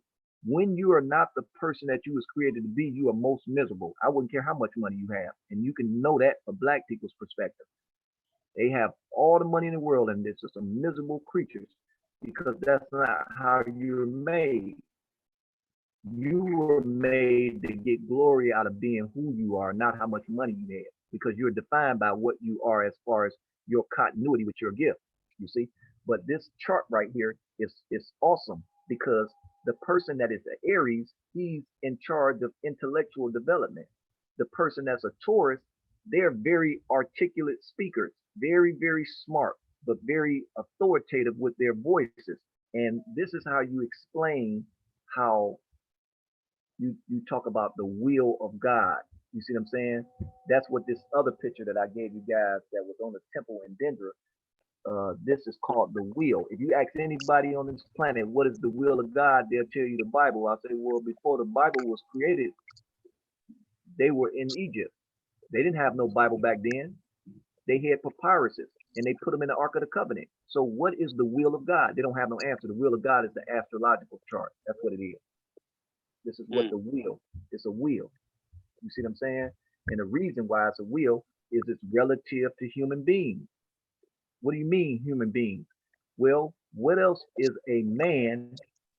What else is he as part? He's only a part of a processional. He's only a part of it. So you're born in Taurus right now, brother. Once you complete this circumference, this circle, you're going to come back and you might come back as a Scorpio. Because in order to be God, you got to be like God. And God knows all of these energies because he's projected it and personified it a billion times. You are in your posture of trying to personify. That's why we say you have a personality, because your personality is trying to personify this aspect of the circle or the will of God right here. You see what I'm saying? That explains split personalities, huh? You say come back. Oh, I'm sorry. That explains split personalities, huh? Oh, no doubt. A personality is a persona. A persona is an aspect of something that's hidden, that's coming out. You see what I'm saying? Personality, persona, projection. What is in the dark is going to come to the light. What is hidden is going to come out. Once we see your personality, we're going to know what your persona is. And it is what is in your subconscious is going to come out, because man is a victim of what he does most of the time. And sooner or later, you can hide. You know how people be trying to act like they cool and they like you. And if you hang around them enough, it's going to project itself. You see what I'm saying? That's why if you teach people to date based off longevity, it's going to come out how and what is going on, whether they are for you or against you, whether they're in your best interest. So let me just let me ask you this. Just going back to, like I said, my field in mental health. So have we been going at this approach of mental illness all wrong? Should we be looking at it as like we need to change how we deal with people that actually personify more than one of these personalities at a time, instead of getting them trying to change and to adjust to how we're thinking is one at a time? Did that make sense? No, the way, well, so when you're trying to deal with a person's issues, you got to find the root of it. You so and you guys, you try to deal with the individual. You need to go to his ancestors. You need to go to his grandmother and his great grandmother, because that's where you're going to find the issues at. You think that the child is acting like this. This is the ingredient in its physical makeup that is being projected. It's his mother or his ancestors. That's why in ancient Egypt we deal with ancestral, because we tell people you got to go help your ancestors. They're still inside of you. So when you go and help them, you help yourself. You call them demons. You say the child has demons, right? But that is nothing more than a projection of their great grandmother that was lightweight out of her mind because of how she expressed herself. How do you help them? You got to give them spiritual enlightenment by doing boom doom practices. There are certain things that's got to be sacrificed.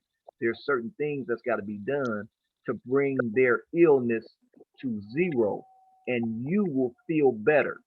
Now, in the demonology, they say when you cast out a devil, what is the devil? It's a sickness. Where did the sickness come from? It's genetic. It's genetic.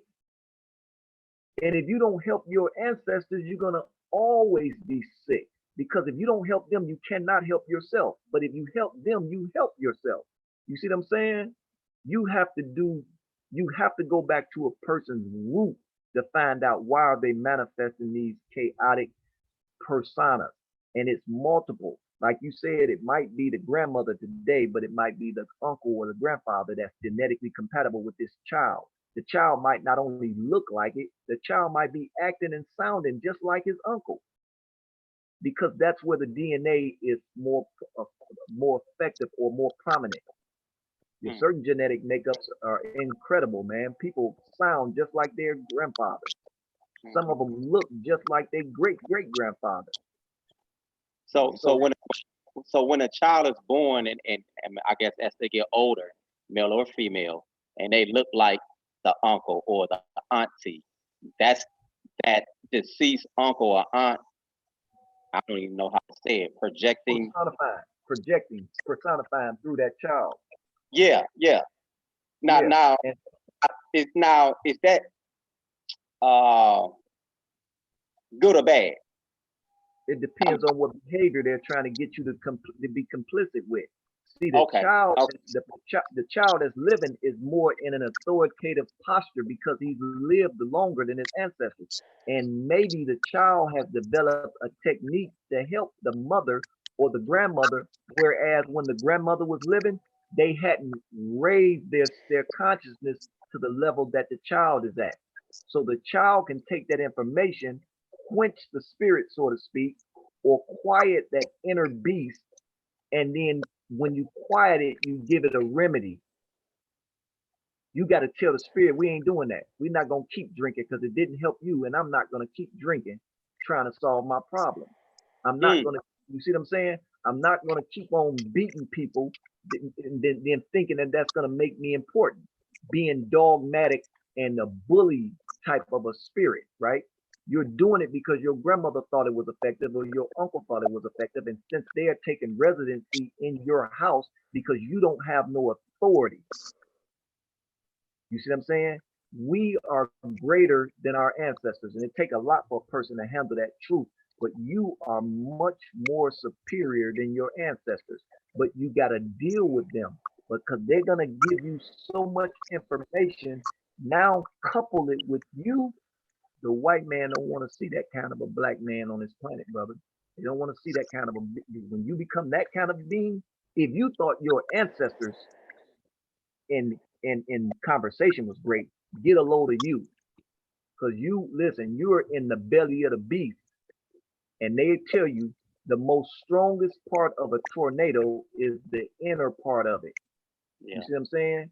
You living in it, you're the most supreme creation. That's why Hitler was mad at America because he said, wait a minute, you done created a Jesse Owens. I've been over here trying to make a great person, and you created Jesse Owens inside of your beast-like behavior. You say, hey man, the divine is reactionary. You're gonna get the best person in a worse situation. Just look at LeBron James. Yeah. So I can't remember exactly where I heard this from, but someone told me that when you pray, you should pray to your ancestors because your You're praying ancestors. to your inward self because yeah, that's your inner self.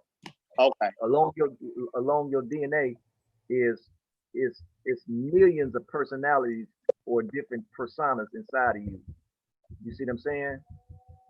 You can look at somebody, just be around people and pay attention to them. Them niggas be expressing octopus. You know, it's they go from saying what's up to who you looking at, who you talking to. You'd be like, who are you? Man, what are you talking about? I didn't say nothing. Oh, you gonna act like that now? Oh, okay, go ahead. Okay, I see what you're doing. Oh, Yeah, well, when it come to prayer, I always tell people don't pray for me. You know what I mean? And I Yeah. don't like group prayer. Even inside the lodge, when they tell you religion is not supposed to be discussed, but yes, you have prayer and you have a chaplain and you want to call on me to do prayer. So when you want to put me on Front Street, the way I used to react is I say, everybody bow their heads and close your eyes. right. I know, Here's but the I thing. just 2 don't know who minutes you pray. later, I say, open your eyes. Yeah, that's I don't know who you manipulation. for what you saying. Yeah, that's manipulation. What they're doing in the church. But this is the definition of prayer. No, we wasn't in the church. I'm talking about the lodge. Oh no, remember the lodge is an extension of the church You right. because most people come out of come out of the church, and certain people keep certain power techniques to have power. And prayer is making everybody shut up and then redundantly telling them what you believe to be true. So you affect their subconscious mind without them even knowing it. Because Hey, you're telling them using these catchphrases what God wants them to know, but it's really you saying it. hey, look, bro, and I ain't trying to be funny. I interrupted the lodge meeting. We had a grand lodge meeting. They went to do the prayer at the end of the meeting, and the person that was doing the prayer got to come out, and we'd like to thank we'd like to send our blessings out to the children that were shot in Sandy Hook. It was some off the wall, and I stopped the prayer. I stopped the prayer. You called me an asshole, however you want to. No, don't do that. It's enough that I'm sitting up here and listening to what the hell you talking about. Then you gonna throw some other little white teacher from look. Don't do that. Don't do that. Not on my watch. We not doing that. See, but If that's why what we you want to do. That's what you do. Don't put that on everybody in this room, bro. Not that we didn't feel bad, but that's not your decision. You can't make I'm the grandmaster. It's my decision. right. Don't do that. This is why in the mindset group, this is why we clear people's perception up. Because listen, when people start talking about prayer, the first thing they want to do is say, in the Bible it says, the disciples said to Jesus or Yahshua, they said, teach us how to pray. It didn't say what to pray, it said how. Because how prayer is a behavior. You see what I'm saying? And if you look at this definition that I put in front of you brothers on here on the screen, it's giving you a clear example of what prayer really is. You see what I'm saying? Prayer is a time when you make your request known to the universe or the creator. And at a time when you learn how much more work you have to be done. Because like you'll say, creator, protect me from the evildoers. Well, why don't you get you a motherfucking assault rifle and go to martial arts class and start projecting your mind so you can send out vibrational signals to any enemy that come within your 50 feet of your house. So this nigga might get disillusioned when he come around the corner, getting ready to go into your driveway. He get a thought to say, get away from this house. Right. See, I think more of a prayer is being more of an affirmation. You know, it's something that you do for you. You know what I'm saying? It's like, and I think, everyone should have some sort of affirmation for themselves. This just for themselves. It don't need to That's be right. shared. Or you're sending power out. You're sending vibrations out. Somebody ever called you when you was thinking about them? Oh, all the time, man. Or you think you seen somebody, but you didn't. And then all of a sudden you hear from them within a couple days. They call it deja vu. Yeah. It's not even deja vu. It's just some remind you of that person. And then soon from that, you will hear from them. You thought you seen them, or woo. Then all of a sudden you like he said, you think about them. You like out of the blue, and they call you, or you run into them or something. Yeah. Yeah, but that's you have that capacity with your energy, which you project, and you call it prayer, but that's just directing your cognitive capability. Hey, bro, I do it in traffic all the time, almost every day. I do it purposely. I would look over somebody at a light and just count how many seconds before they turn around and look at me. They're not even paying attention to me. I know they're not paying attention to me, but I'm gonna look right over at them. And I'm gonna stare and I count to myself how long it's gonna take to for them to turn and look me right in my eyes. Right. There's two more pictures I want to show y'all brothers real quick. You see this picture right here with the female and the male? Yes, sir. You see the left foot forward? Yeah. Yeah. And then now look at the female and the male, and it's a difference between the distance of how far their feet are separated from each other. Right. You see the small distance from the female? Yeah, the male is more forward than the female. Because he has more spiritual work to be done than she does. The women are naturally, the woman is naturally more spiritual. You see what I'm saying? And but she do have work to be done. Now, I'm not talking about a modern day woman. I'm talking about a divine woman No. because she's born naturally in an advanced posture because she's being given the job of sustaining and Hey, carrying life. hey, our grandparents told that girls smarter than boys. The boys gotta wait a couple years to catch up with a girl. Mhm. Oh, Yep. this picture, this picture tells it all right here. Yep. You see what I'm saying? They didn't get that. This picture is older than any order that you know of. So the first question that will be asked is, why do they got their left foot forward? I thought such and such created that. No, they didn't.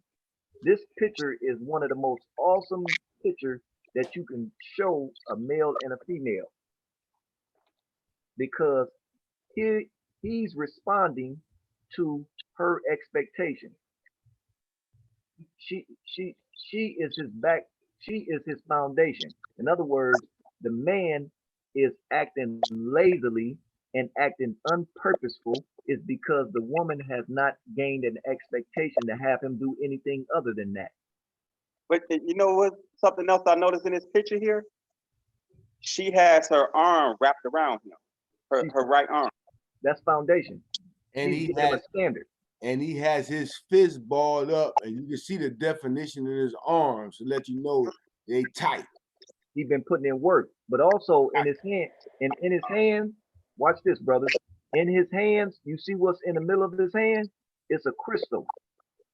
It's a little bar. If you look inside his hands, it's a bar inside of there. We've Mhm. been told that that's a crystal. What you mean a crystal? Well, let me show you. The crystal is a tool that you need to develop your inner strength. That's why they call Christ the Christos. He's a refined process. He's a refined. Uh, Man. Oh, see, no. so because in your core, you are the rudiments of the core of the earth, which is all type of crystals that they find buried in the earth, which is processes of development.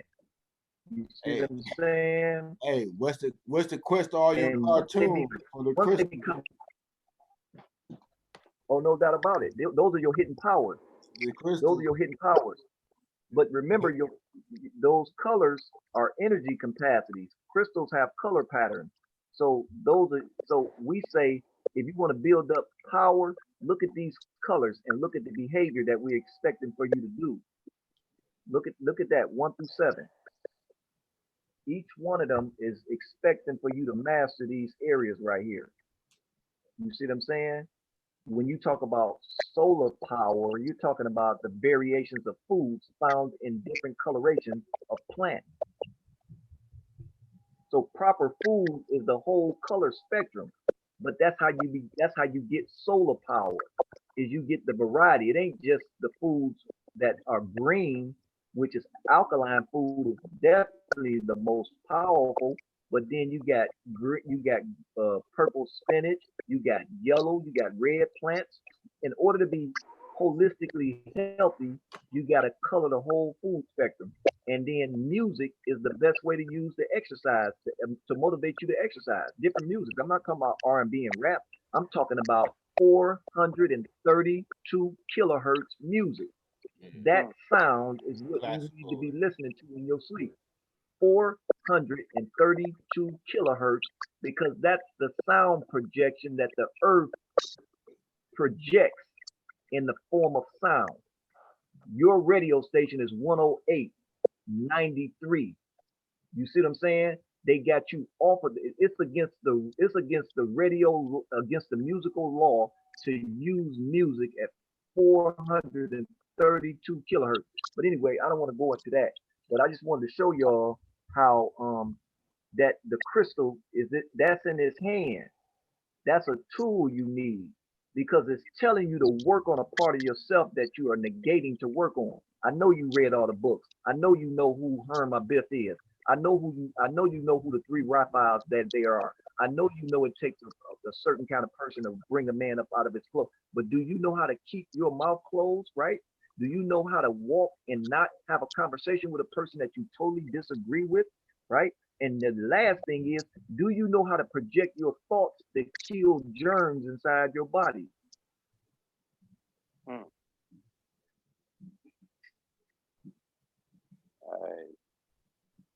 Yes, Yeah. sir. That's what's in his hands. That's what's it's crystals in his hands. You see what I'm saying? And look how neat and organized these people are. You have Jamaican people or people that wear locks that you ain't never seen nothing more messier than that. Like if you gonna do something, brother, you gotta do it neat and orderly. Oh, You see how they head wraps are? Look at how you ain't never listen. 2020, the African American woman ain't stomach ain't like this. Let me tell you. You see that belly? Cause she breastfeeding every time she have a baby. She ain't giving all the milk to the boyfriend, right? Everything about this picture is miraculous. But here's the second picture I wanted to show you guys. Let me know when y'all see this picture. yeah, we see it. Okay, this is the most one of the most because it ain't nothing the most, but this is one of the most prominent images that you're gonna get out of ancient Egypt. You know that's Osar laying on the table, right? With the missing Right, phallic, and you right. see the lady at the top, and you see the lady at the bottom, and then you see those characters underneath the table that he is laying on.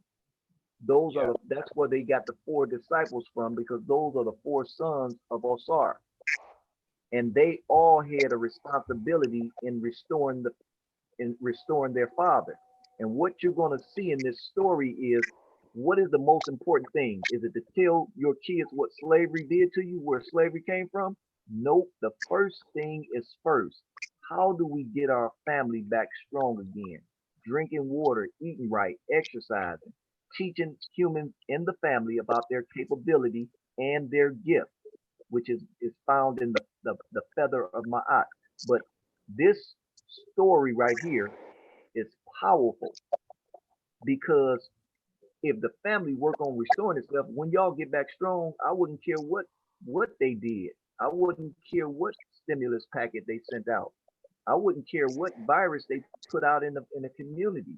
Once you get strong, now you will be able to say, "There's no weapon formed against me that shall prosper." You see what I'm saying? Why? Because according to the scripture, he said, "Put on the whole armor." In Ephesians 6, he said, "Put on the whole armor." The armor, y'all know the armor is the crystals on the breastplate of the priest. Put on the whole armor. What you mean? Well, you're gonna need to crystallize your gifts. That means you're gonna need to do spiritual work. You feel me? Not none of this game playing, reading books on this person and this person. That's secondary. You're gonna need to crystallize your spiritual capabilities. You put it on, right? So that you may be able to stand against the fiery darts of the devil. So this picture right here is major. Because look at him.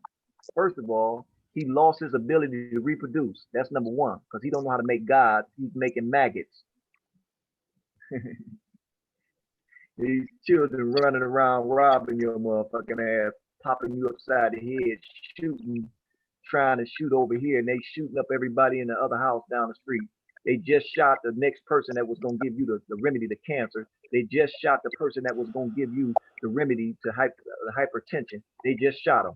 Dumbass niggas driving around like lunatics. Man, you just said, hey, hey, you just said a lot right there. Put it that way. So he lost his ability to reproduce. But guess what? Nefet is what you would call a Voodoo or a person that studies Wicca. She's given him the knowledge of how to restore his testicular ability to produce remedies in the community. Because what else is a child except the remedy that the culture is suffering from? Otherwise, why are you having babies? Oh, wow. Why are you sitting up here having babies out of hate? which ain't gonna do nothing but create more madness in the community. Mm.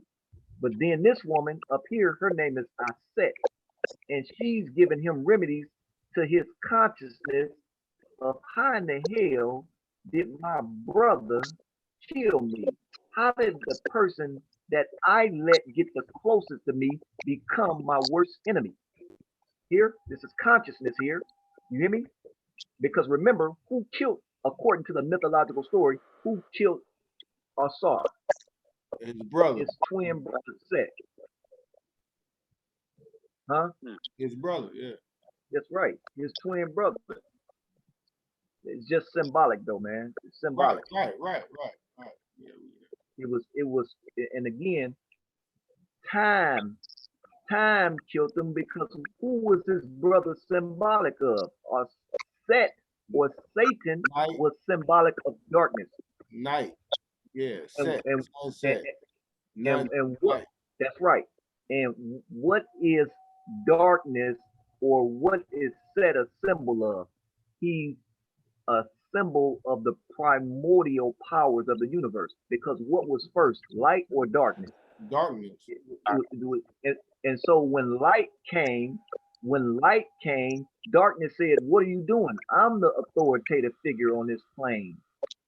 Darkness was angry and necessarily mad because the universe was working a certain work, and this dark particle didn't understand what was going on. You see, so they became conflicted.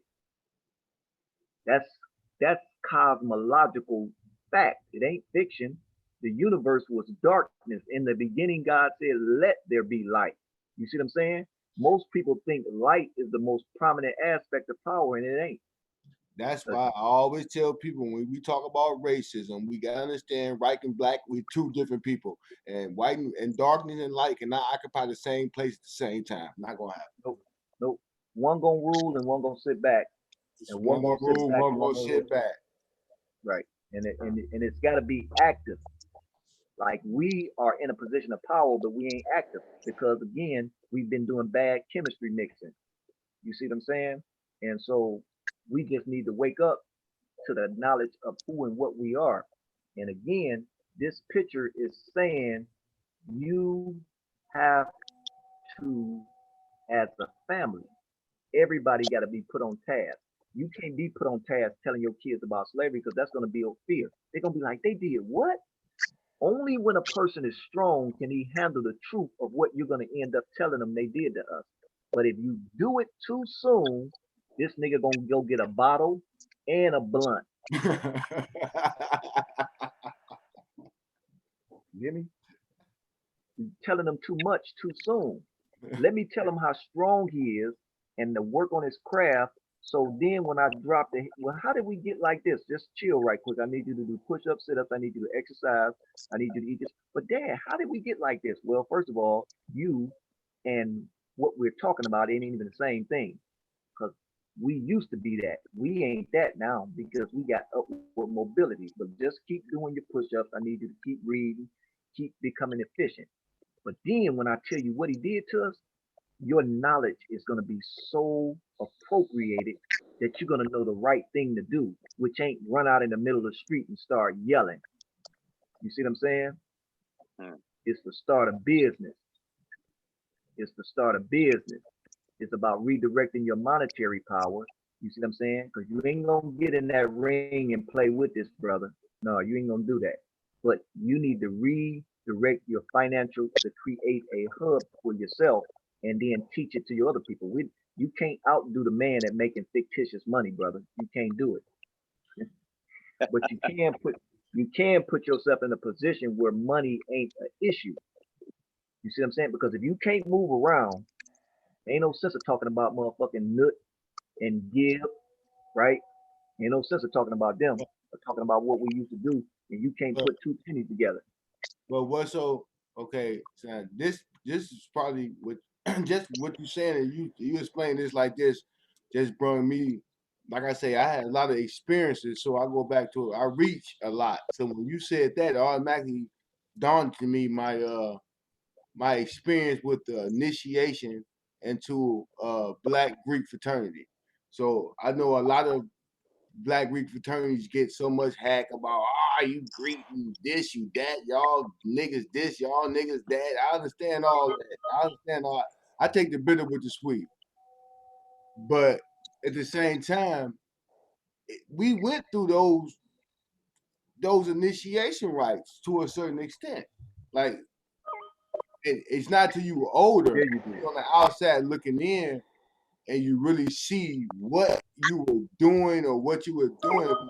A lot of what you were explaining here was taught to us during that process.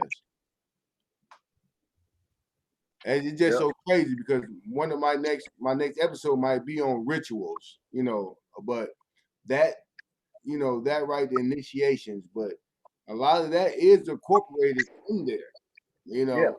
It's it. Yeah, it is. That's why I said most of the answers that we need are hidden, right, in plain sight. You see what I'm saying? But the people that orchestrate these orders, they put more attention on the stuff that causes more feebleness and misdirection. You see, and again, it ain't what we think. These people are doing. They're at war with each other, and as a side effect, it's affecting us.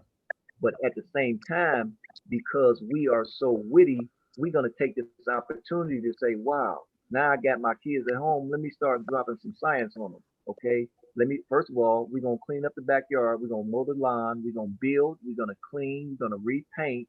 We're gonna start getting up in the morning instead of sitting down sleeping until 12 o'clock. And you're gonna go to bed early because when I wake you up at 7 o'clock and 6 o'clock, because we're gonna dig up the backyard.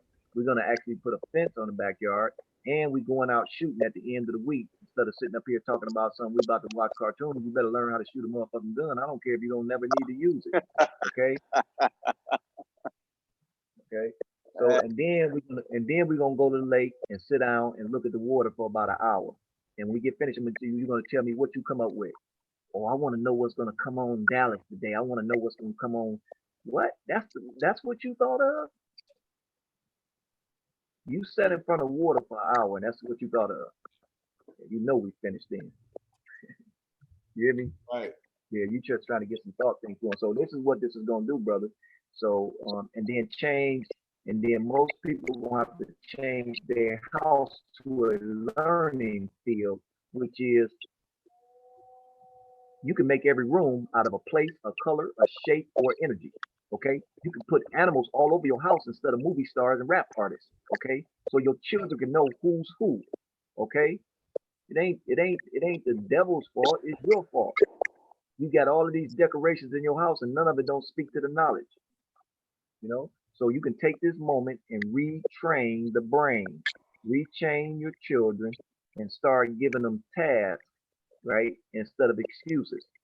I'm gonna let my kids rest. They okay. Ain't nothing resting in the universe, hear me? But you want your kids to get some rest. Okay. All right. They still don't know the difference between a horse and a zebra, but you want them to get some rest. Okay. And here's the biggest thing: you don't know how silly it looks for a whole culture of people running around with masks on, and that has the least to do with what they're dealing with. Something is grossly wrong. Mm. You see people at the park walking around with a mask on, and ain't nobody within 1,000 feet of them. And tell me if what's more important than air, breathing air? What's more important than that? The Dude, second thing, I've always say, man, and this social media has exposed it to the fullest extent. Our people are so emotionally sucked in and led by emotion. It's pathetic. I just tell people, what happened to Haiti? What happened to bring home the girls? What happened? I'm like, y'all do these hashtags and y'all do these profiles when it's in the media. As soon as they stop talking about it, y'all forget about it. Y'all so emotionally drawn. So when somebody told y'all to put on a face mask and stay 6 foot away from everybody, it was not hard for me to believe that everybody motherfucker felt right in line and told with that shit.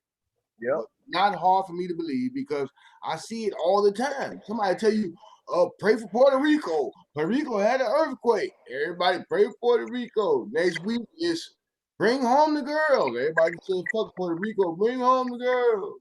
Pray for Haiti. Fuck the damn girls. Pray for Puerto Rico.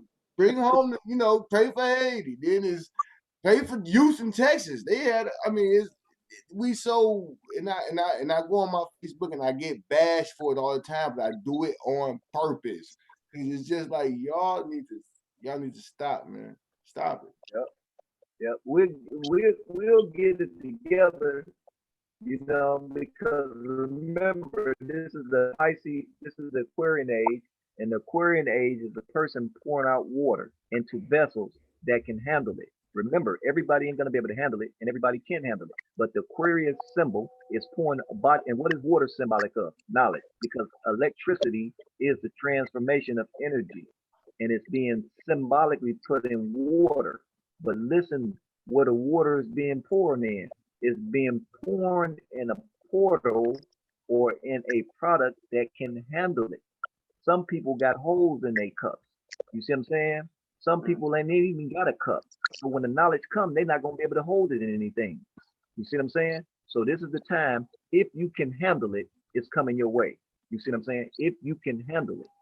And if you can't, and I presuppose 90% can't, you see, but you only need 1% because the most powerful product on the plane is carbon, hydrogen, right?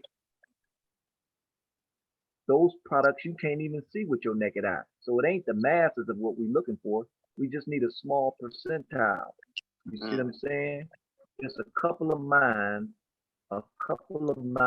in each, every 3,000 feet, and you can transform a whole plane. That's how powerful your thinking is. You see what I'm saying? Because of the molecular structure in it. You see? That's just the temple. It's just a house. But what is the most important? The most important thing in a temple are the tools. They just being put in temples in containers inside the temple for a certain time frame. But So hold up. So that's why I say is you talk stuff that's come to me out of nowhere. But so is that's the why they always talking about why the black people need a leader? Why is black people the only one with a leader? It's because we the only one with a leader or looking for a leader because we have that connective consciousness and we're not really looking for a leader, but we're looking for that nuclei. So we always, go to the center, which we think is brighter. You feel me? You kind of see what I'm saying? Like when you explain like that, it's like we're connected. So it's not that we're looking for a leader or black people need a leader, but we need to, like you say, find that flame. to unconfuse us. You need a leader just to unconfuse you and put light on you so you can see your way. And that's what a leader is supposed to do. A leader ain't supposed to become self-embellished. A leader is supposed to come and get you out of your twistedness because that's what they did to you when they took all of your rituals away. They made you confused. Look at you going crazy. You see? And me and you know stress is worse than getting beat up. A stressed out human being is worse than a person getting beat up. You see what I'm saying? So if they can keep you stressed out because you confused, they can create that blood that they can make a concoction with that blood and go pour it on a whole bunch of people and kill them with your thinking. And that's what Facebook and YouTube has been doing. It took a sick person and put a motherfucking voice, like gave him a speaker. And now all of the fear shit, they speaking all over the place and don't know nothing. They ain't sat down and listened to nothing. But as soon as they hear something over multimedia, they go send it to everybody. Hey, this is it, this is it, this is it, this is it. And I only send stuff to people for them to scrutinize. And if they come back talking silly, I say, well, you ain't did none of your homework because it's clear that you're in the midst of biological and mass media warfare. They create dumb shit just to see who gonna go for it. Well, you just said a mouthful, but you always got to bring it back for the knuckle draggers and for the people in the back. That's just like when you gave crack to a 14-year-old boy and he became a dope man. Who was that? I said it's the same concept when you gave crack to a 12-year-old boy and he became a dope man. Yeah, yeah. Or even worse, man, you gave you gave the presidency to Obama, and black people thought everything was cool. You see what I'm saying? They thought everything was cool. We better now. They're better now. God is finally using its power to help us. And you ain't got one iota of help since you saw this man that came out of nowhere. This man came out of nowhere. And he is sharp and he is articulate. You see what I'm saying? But look at his works. You shall know a man by his works. Hey man, he did some stuff. All I Don't let did, me. all that Brahma did for me is made me lose some friends. He really did. Brahma made me, I lost some dear friends behind Barack Obama and my views Yep. of Barack Obama. But other than that, he made no effect over my existence. Yeah. Well, he exposed. Well, he helped you expose what you was really dealing with. You're right. You're right. You're right. That's why I say I ain't mad, but I look back at it like, wow, like that was a rough 8 years.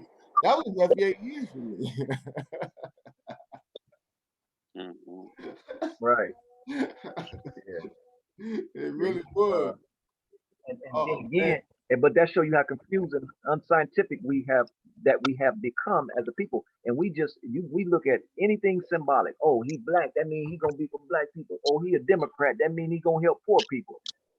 You sound like a fool. You ain't learned nothing yet. Well, let me not. Now I don't want to call you no names. Let me just chill. But listen, you ain't learned. You ain't learned. And I'm sorry, but the only thing I can do is keep showing you what'll possibly help you. And if it don't ever help you, I can only say I did my best. That's our only job. After you work on yourself, you can only do the best thing you got. That's But it. you And do the then best. come back and say if you don't vote, you can't complain. You didn't vote or you can't complain. Yep. Oh, that's Well, like that'd be one of the most insane things I ever heard. yeah, and I don't care if a person don't believe in voting. You still got to do your part as hey, get them some bird seeds. Go cash a vote and go back to doing your own business, creating your own money and putting your face on it. I don't know, whatever, but just do your part and keep it moving. And if it ain't, it ain't. If it is, oh, good. But I'm not believing y'all anyway. I'm just being a team player. I'm just trying to add to some productivity, some positivity. Whether or not this politician, which if you think a Democrat and a Republican is nothing other than the same, if you think anything other than that, you're confused. We just The had Republican and Democrat is the same people. we just had that conversation before you came on. Hey, I tell them that's the left wing and the right wing of the same bird, same They head. the same thing. They They might all rich. fight. They might fight on which direction they gonna fly every now and then, Yeah, they all but it's rich. the same bird. They all rich. They all rich, Yep. man. And Same America is a bird. corporation. Yeah, America is a corporation, and the rich is gonna figure out a way to help get the rich get richer. That's the fact of the matter. They're gonna help the 10% and the 1%. And what else would they do anything other than that? Poor get poor. It's your fault. Yeah, it's your fault that you don't know the political game in America, and that this is an experiment that's being projected by somewhere other than America. So the experiment going on, and the two groups are now at war in America. And guess what? At the end of the day, this experiment gonna come to a close in the next 2 years. So, you know, I'm just staying out of their way. Y'all go ahead and fight. I'm working on the divine. I ain't got nothing to do with y'all. Hey, I this see you, this player. this whole thing at the beginning was called the Great Experiment, wasn't It still is. it? Enterprise. It's an enterprise. They still got it on the back of the money. It's an enterprise. They ain't changed it. When they change the names on the money, that's when you need to look out. And they fastly approaching that right now. That's why they taking you so much more in debt. So it's gonna be unimaginable for you to even think that you ever gonna get out of this debt. Okay. So let me ask you this before we go. I know we've been on here about. Let me see. Man, we've been going there in 3. We've been going there 3 hours. So, but since that whole debt thing just popped up, I gotta ask you this. So, what do you think about the Rockefellers pulling out the oil industry? Where Oh, they what is that? What should we foretell?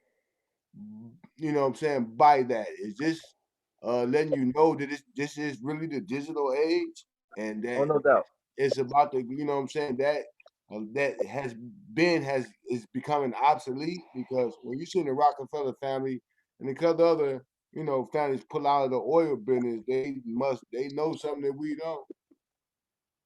or they're investing their money into other areas of responsible living. That's what they're doing. So, and the truth is, when they start going to the other more prominent um, uh, power industries where the energy is more efficient, this is reasonable. You see what I'm saying? And then it's more controlled when you go into the digital electronic age because you can control everything that is going into that type of society. See, Uh, but that's what I was looking for from you. I was looking for that. That's what I was looking for because if you can gas your car up in a '76 Chevy and roll out, they can't put tabs on you like that. right, and it's intellectually irresponsible to keep using uh, powers that is not only efficient, but they're more catastrophic on your existence. So they're going to move their money to a more controllable reality by making everything electronic and making cars electrical and making gadgets that they can communicate with you better. Only thing they need to do is create, they have a computer in Belgium.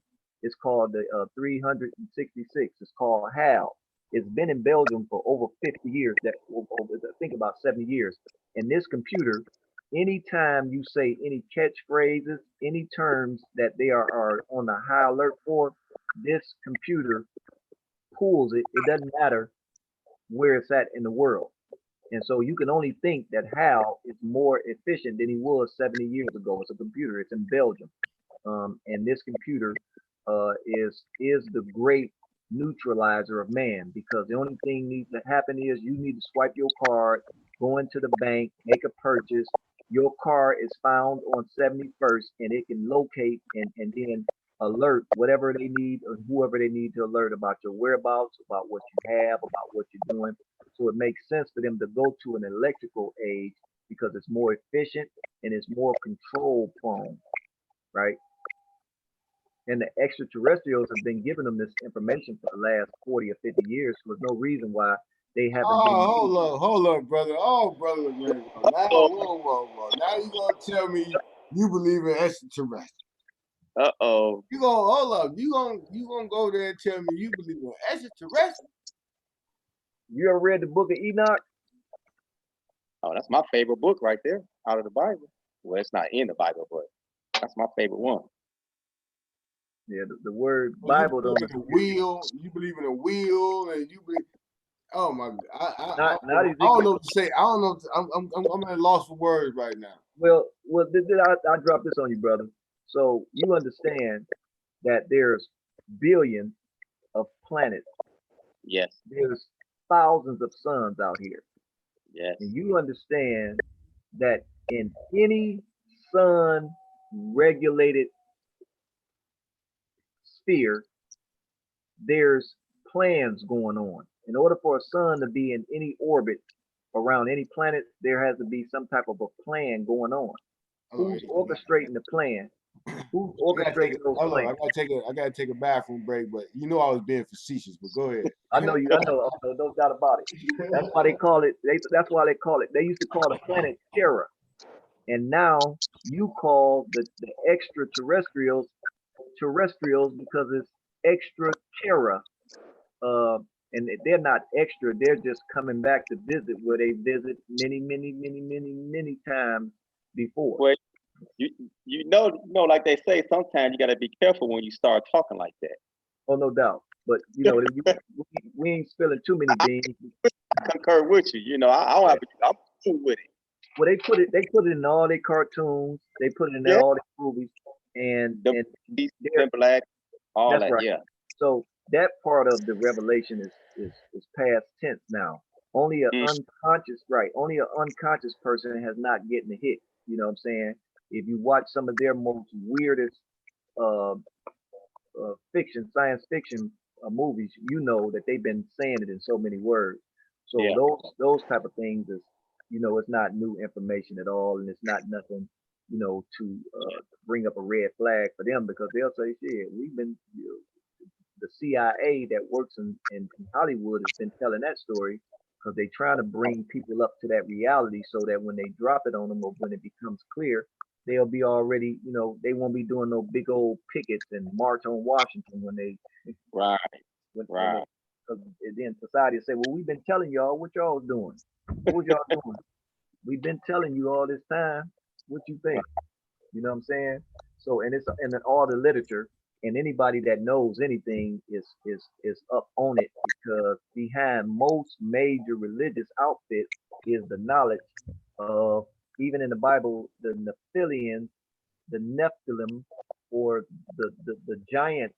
They call them the Nephilims. They fit the word Nephilim means those that come from above. You see what I'm Hmm. saying? And Yeah. even in the book of Revelation, even in the book of Revelation, it says that the new heaven is coming out of the sky. It's coming out of the sky, the new crystal city. You feel me?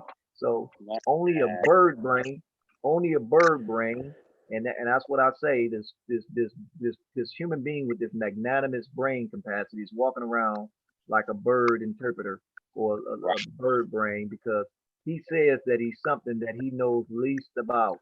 You see, he don't know nothing about the Bible, and if you told him to renounce or to rename half of the 66 books, he probably wouldn't make it to 10. You see what I'm saying? But he would tell you he's a Christian or a Muslim and can't pronounce half the words in the book and don't know what it is. You tell him the book called Nahum, he'll think it's a mountain somewhere in Barbados. So, you know, you just look at your Yeah, but brother. you know you're a Christian by genetics. That's what they say. Yeah, that's what they say. I was born this way. And listen, the word crystal, the word Christos, though is not even a name; it's a title, and that's why we know that they're confused because they call Jesus Christ like that's his first and last name. Well, both of the terms are the word Jesus means one who saves, and the word Christos comes from the crystals. That's Where did why you get that most from? that's why most 33rd degrees don't know what being crowned even really mean. Yeah, it's all symbolic, man. And but again, like I tell them, if you follow the basic rudiments of your book, you will be a good brother and a good sister. You see what I'm saying? And you won't throw stones at everybody. You won't be such a person to think that the 66 books that the Roman Catholic Church gave you out of the 73 books that they had is an insult, right? And then the books that's mentioned in the Bible that you don't even have in the Bible is another homework assignment for you. Okay, so you know games is being played to you when total ridiculous stuff is being said that God created the sun and the moon and the stars for days, for years, and for seasons, for times. Yet you don't use them for none of them. What is your problem?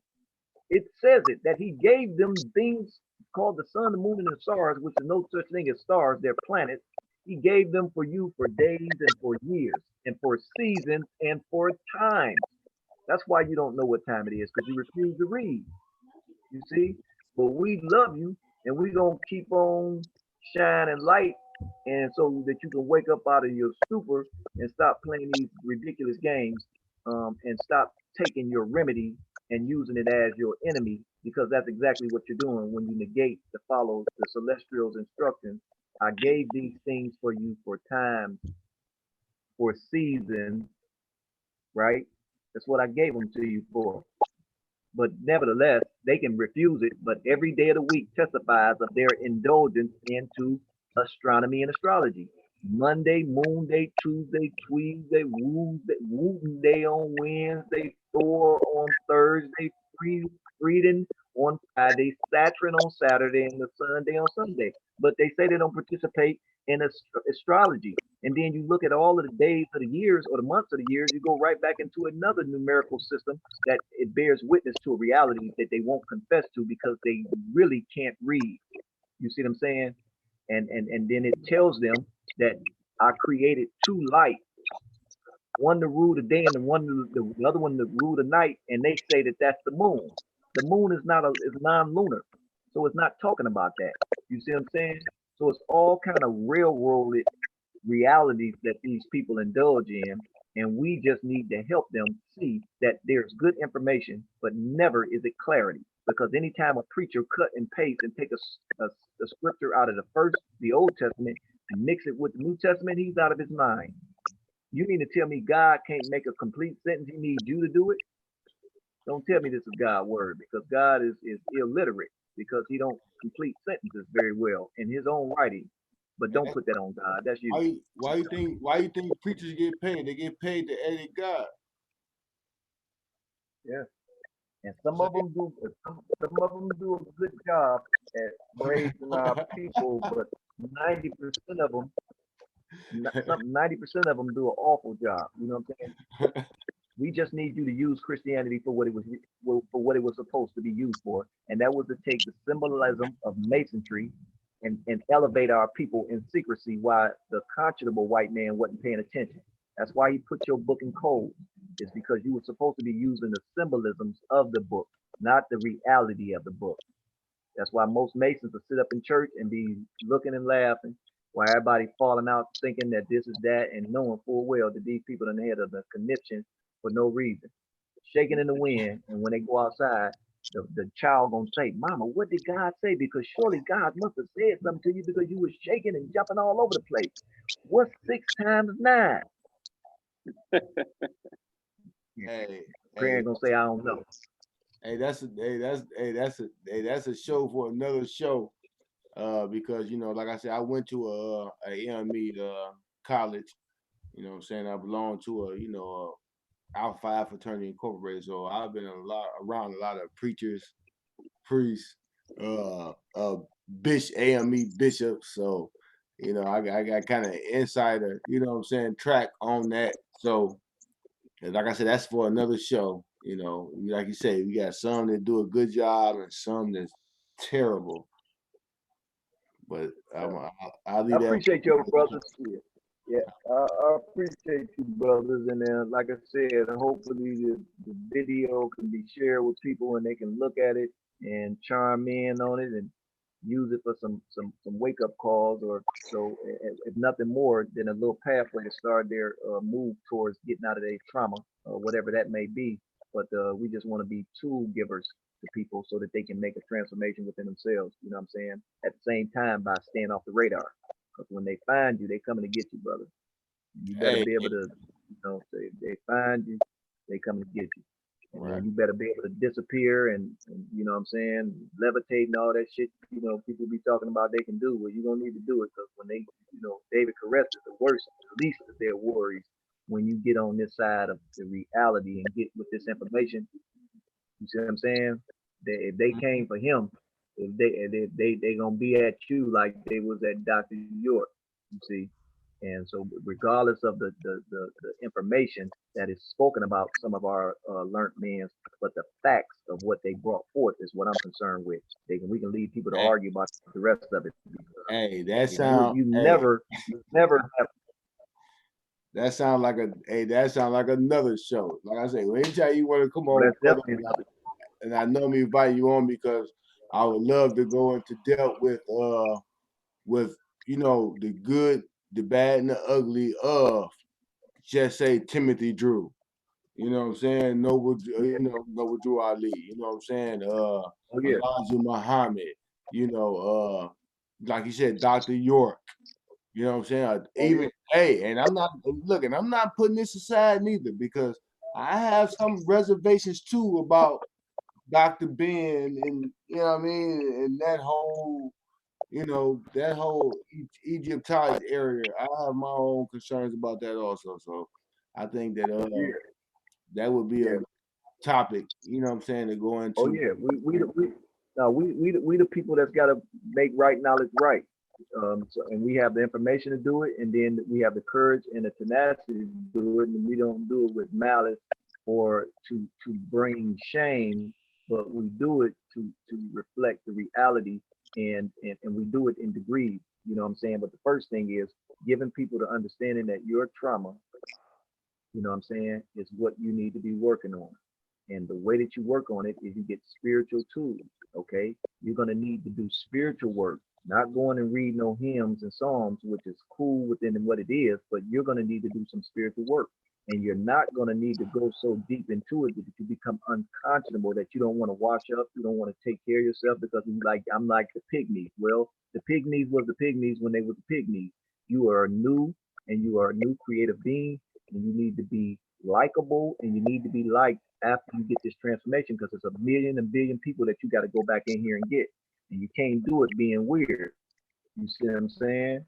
And if you choose to be weird, just go on up on that mountain and stay up there. Don't come down with your 10 commandments. You see what I'm saying? But people need to be reachable and teachable, or there need to be, we need to be able to communicate with you. You see what I'm saying? And we don't want you to go talking to people trying to make them make drastic change, and you didn't make a drastic change. It took you 20 years to get where you are. How dare you tell a person they need to change overnight? You see what I'm saying? Everybody at their right time. Hey, this universe been going for trillions of years. Ain't nothing gonna change next week. Everybody, all the liars been exposed to my 2000 1999. This is it. The mark of the beast was with Ronald Reagan, was with Nixon. You see what I'm saying? Now the Bushes was the devil. Now they saying the Bushes. Listen, shut up, sit down, and be humble. You see what I'm saying? Sit down. Let's let the master work its masterful plan. Just hopefully you are an intricate player in it. You see, I ain't making no false prophecies, because now you look like a fool. You see what I'm saying?